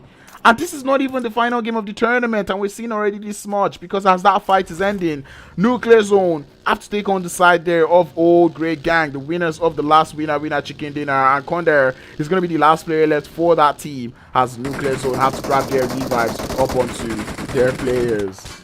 And Conquer has to just run away from this situation. Thankfully, he's not going to lose the tires on that buggy, but he has to stop, get his HP back up before he continues on this disengage that is happening. This is a whole lot of chaos happening in the first couple of seconds. And you can just tell that many of these teams now are already looking forward to getting those elimination points. Like, you know what? Let's fight for that elimination. MK14 in the hands of the side of Extra as he does push up onto Conquer. He's going to come out victorious as he's going to get that knock. Eventually confirm actually into this lobby as now the side there of Nuclear Zone find themselves 4 eliminations up in this lobby. 13 teams left, 46 players, and we do get yet another zone shift to the south. Citizens finding a way into the circle all the way from that southern edge. Agathe eventually gets grenaded out there in Kameshki. One more player left for the side of 21st Century in the side of Baby. And I think he might just want to retreat from this engagement. This is not a fight he might want to continue. Unfortunately, 21st Century not going to be closing out the day with a banger, but I promise you, I tell you, one team that is happy about what is going on to 21st Century is going to be the side there of O3 Brother and Platano Power, because those guys are very close to them on the leaderboards, just a couple of points separating them, and every other team that is in second place downwards are feeling more confident because they know that they will be heading into tomorrow's game feeling more confident. You know, that they can finish first place in the top of the leaderboards. FOWLPLAY Esports, a team that we like to, that we see take this early engagement in circle, and we already see them taking in some fights, trying to shoot at some of the rotating members from GOTH Esports. Not quite able to find anyone down yet. At station 5 is sending shots towards City. But I tell you something, if you see buggies rotating, what you actually want to take out is the tires. How are these shots not connecting? Station 5 not quite able to get them to connect. He's got the stability, but he's not got the shots counted. Ashay tapping away. Look how fast that man is tapping. And that can only be due to practice, man. I promise you. Ashay does see them coming through. He's going to try it with the honey badger this time. The shots are connecting, but they're not quite doing too much damage. As FOWLPLAY Esports, and I actually want to say this about FOWLPLAY Esports. We saw them yesterday, you know, get most of their points coming through from elimination points, right? And now today, we've not really seen them show us that foul play that we saw yesterday, you know. And I really would like to see them pull up that prowess that we saw yesterday, you know, not just, you know, right now it just looked like they're sleeping on the whole lobby, right? You know, like Priest said, they started off in 6th place going into today, and right now they're currently seated in war. You're currently seated in 13th place. So, you know, FOWLPLAY Esports, I was talking to the IGL, and, you know, he's like, oh, come on, we're going to be winning this thing. And, man, it does look like they're having a hard time. O3 Brothers running into the side there of FOWLPLAY, and it does look like FOWLPLAY are the hotcakes. Everyone does seem to want to be in the center of the circle, as O3 Brothers will lose one more player, Locane, taking a little bit of shots as he continues to lag. I see that one.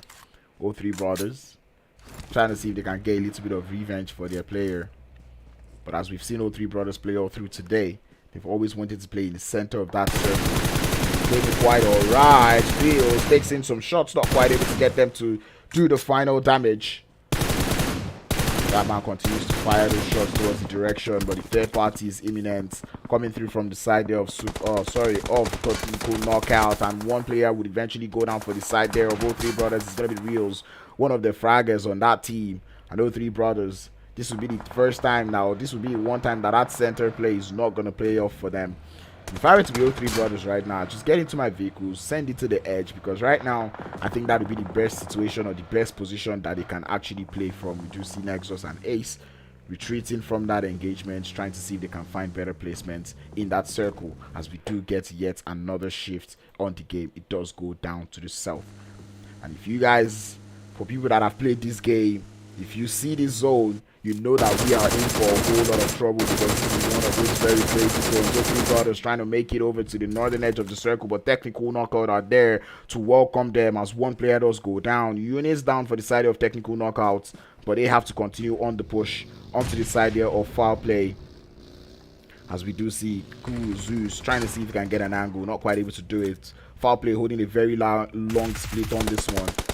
Quick picks coming through from the side of Zeus, trying to hold it up against Locane. Goes for the cultural dance, crouching, not quite able to get the shots to connect. Locane knows he's doing the work. VP28 in the hand. He's not going to stand off right against Locane's gone, as we can see more sense coming in through. Uni is out here taking in the shots. The pre-fires around the rock, not quite able to get it or make that around the tree.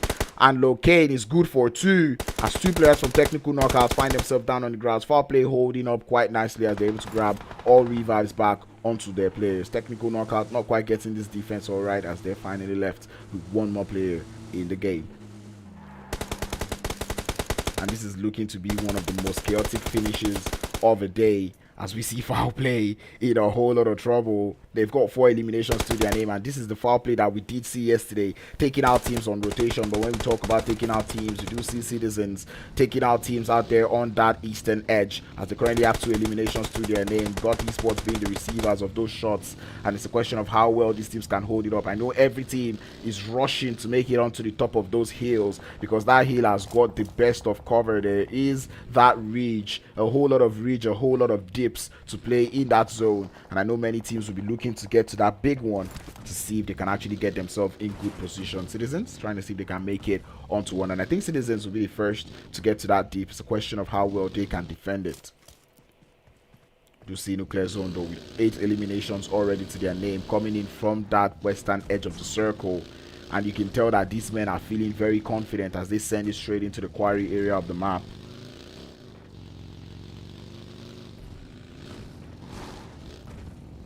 Center of the circle currently being held by PLATANO Power. I'm pretty sure they're seeing that the side of O3 brothers are losing players, and they're just watching that queue feed, waiting for the remaining 2 players to go out. And I can tell you that at this point, I know it's not the last day, but I believe these players can actually taste the last day of the Clatter of Clan finals, and they know that, man, we actually have to start closing up this gap as much as possible, you know, on all of these teams in the lobby. Because, man, if you sleep on it, all of these teams probably going to start getting better positions on that leaderboard, and you most likely wouldn't be able to catch up. Remember that point system is not the best, as we do get yet another zone shift. Takes us a little bit to the center, and it is looking like we might just be getting an open field finish out here in this game. Man, we do know the thing about open field finishes, they are not the nicest. FOWLPLAY though holding up a very strong position in the zone. I enjoy it, kind of like to see it, you know, but it is a very, very exposed hill. Could hold more than 1 team. O3 brothers also in the vicinity coming in through.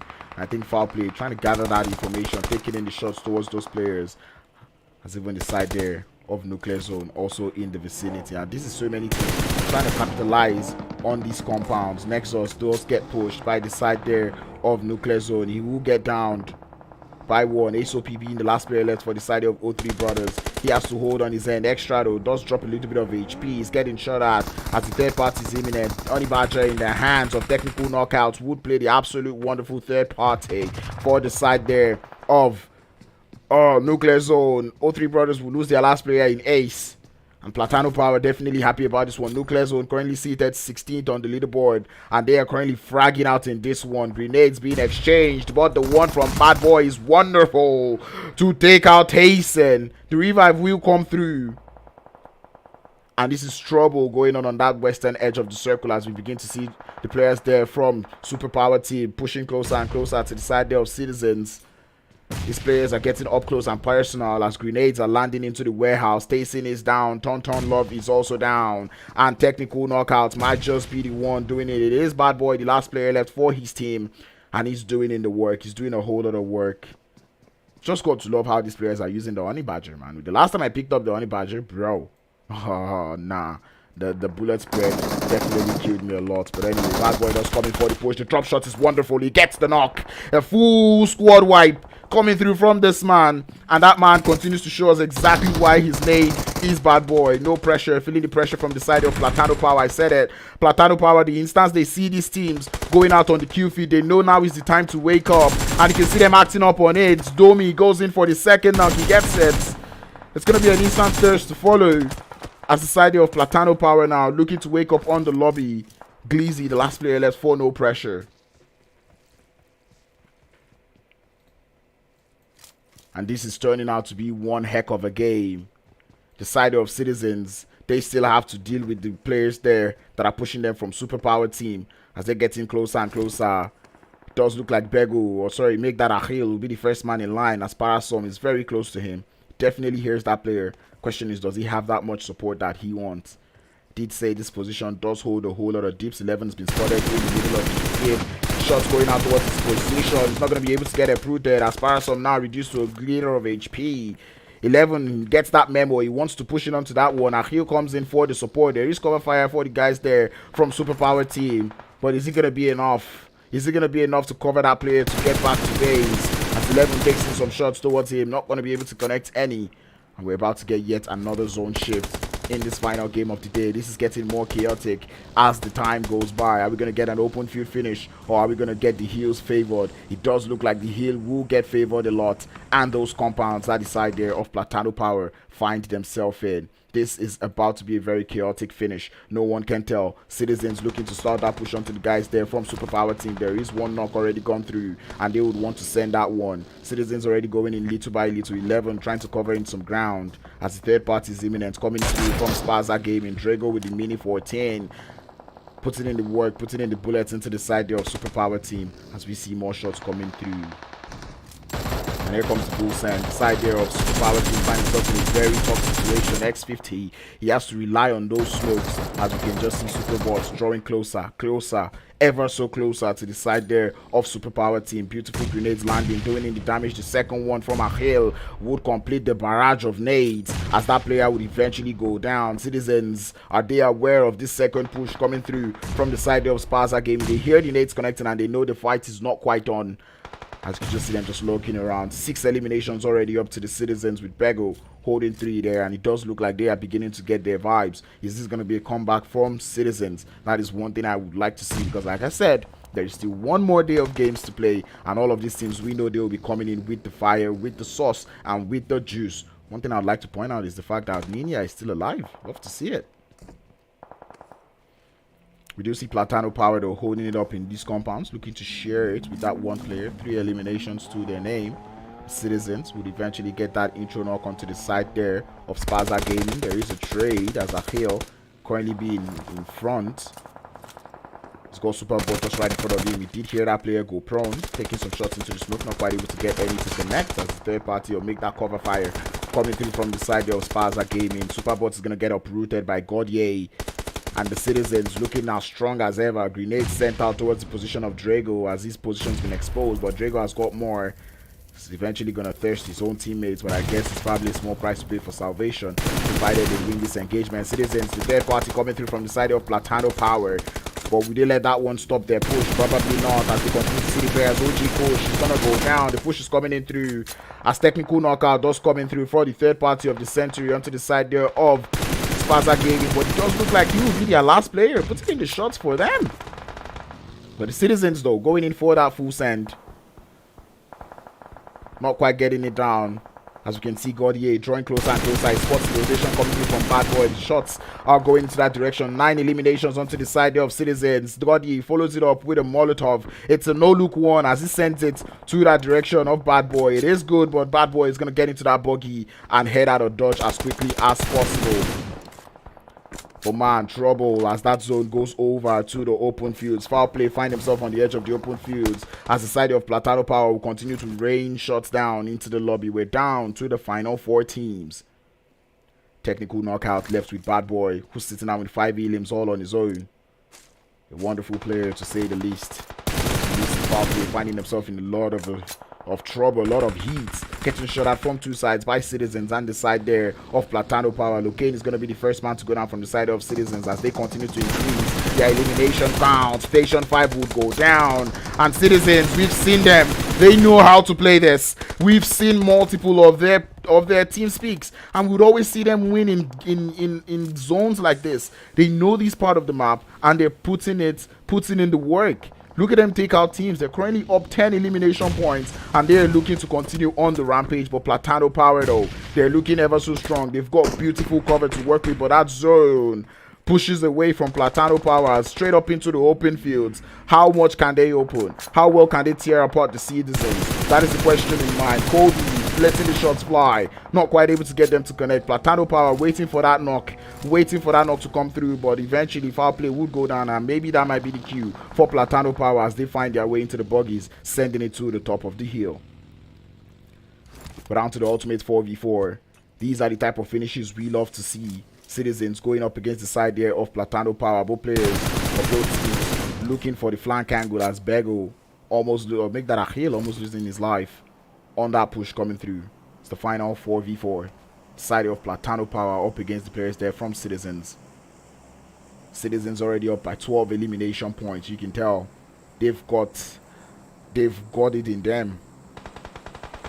And you can just see them taking in the shot. Jordi who's going to be the first man to go down. As Platano Power now lose one. Make that two. As Citizens continue on the prowess. Bego is on a chase. And he's going to continue on to that push. The revive is coming through from the side of Platano Power. But Bego definitely knows of that position. He is getting shot at from the top of the hill. But it's not going to be enough. Platano Power will get the revive.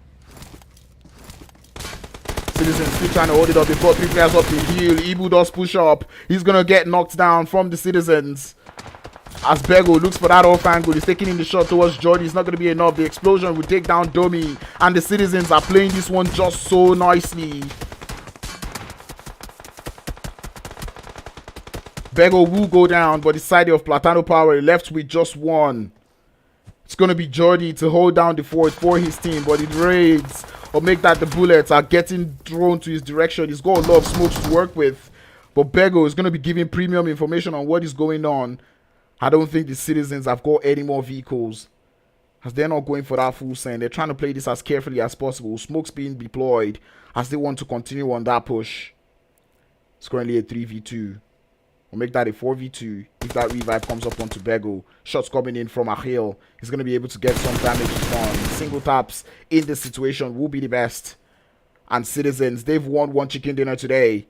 And they're looking to go on a rampage for this final winner chicken dinner. 17 kills if they're able to get both. One player goes down, make that 15. One more kill. One more elimination for the fight of Citizens. Gaudier is leading the push. Goes down prone. Goes for the push. He's got the nades in hand. The nade does land. It's a short one. He gets the boom. Not quite able to do the damage. His dodge comes through. He does take one player down. It's going to be Jordi. But 11. He's got the off angle though. As it's now a 1v1. How did the Citizens get this one all wrong?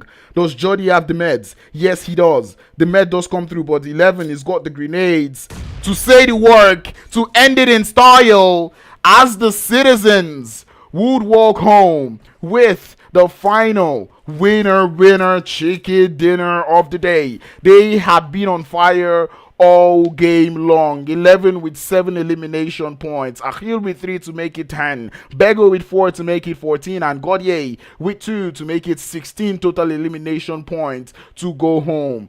Closing the day. What a way to close the day. And I'm pretty sure the Citizens would be using this as a momentum to get into the next game. What a day of play coming through from these guys. This is absolutely wonderful. I bashed them in the second game that why would you win a winner chicken dinner with 5 elimination points, and they're like, oh, Crowns, hold my beer, I will be right back. 16 kills and a 16 eliminations and a winner chicken dinner. What you got to say about that, Crowns? I don't have anything to say, but that was absolutely mind-blowing, absolutely wonderful. That's going to be all from me today. I'll be sending it down to Priest, who's going to further break this game further, and I'm pretty sure that man is going to be one very happy analyst. Oh, I said analyst.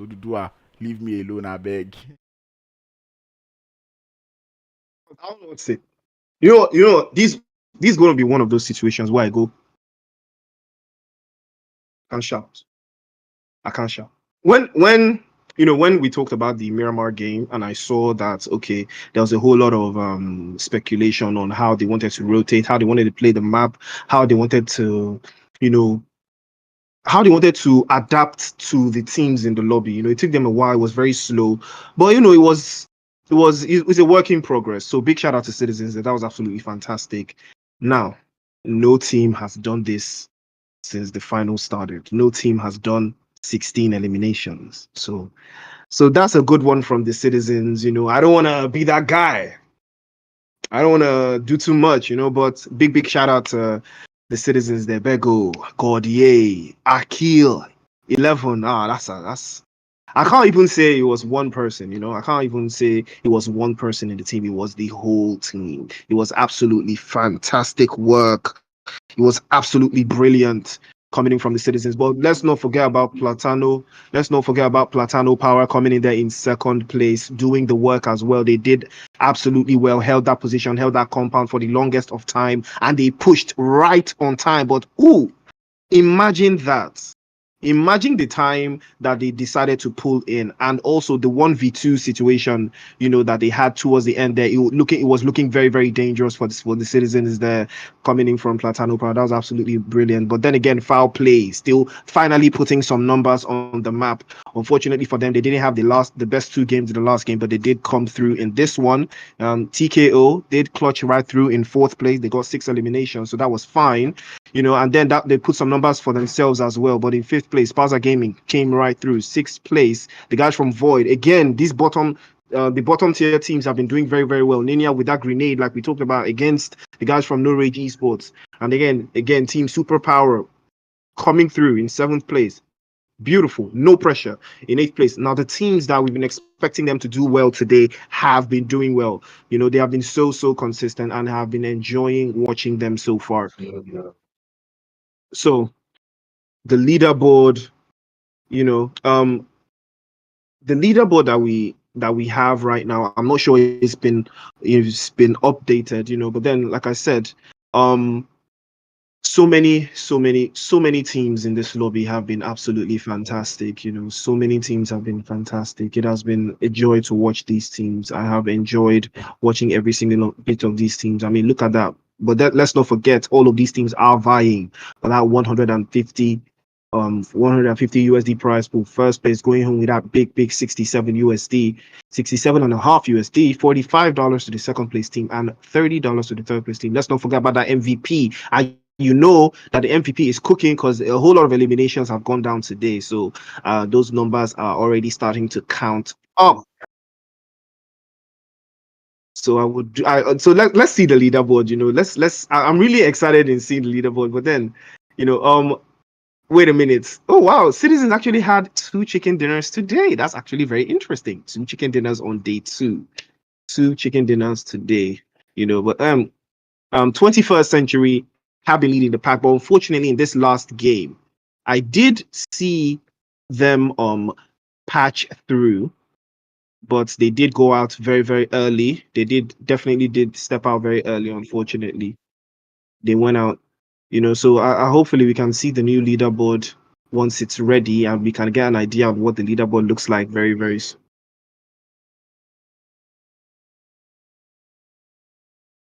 Okay, so word reaching me is the leaderboard is about to show up on your screens. Now, I don't know what it's going to look like, but I am very, very excited because and here we go.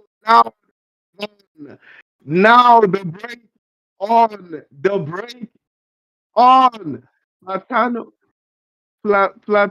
Power did skim right through there. 4 points behind 21st Century. 21st Century are still in charge, and that is the craziness of this point system. Normally, 21st Century would have been topped off right way back when, because they did get eliminated first things first in this last game. But then Platano Power, O3 Brothers, Citizens making it there into the top 4, and that is what happens when you get 2 chicken dinners and over 20 eliminations in a day. That will bring you into the top 4. So if anyone is trying to get into the top 4 right now, that is what you need to do. Citizens have paved the way. Team Superpower is still there, hanging into that top 5. No pressure.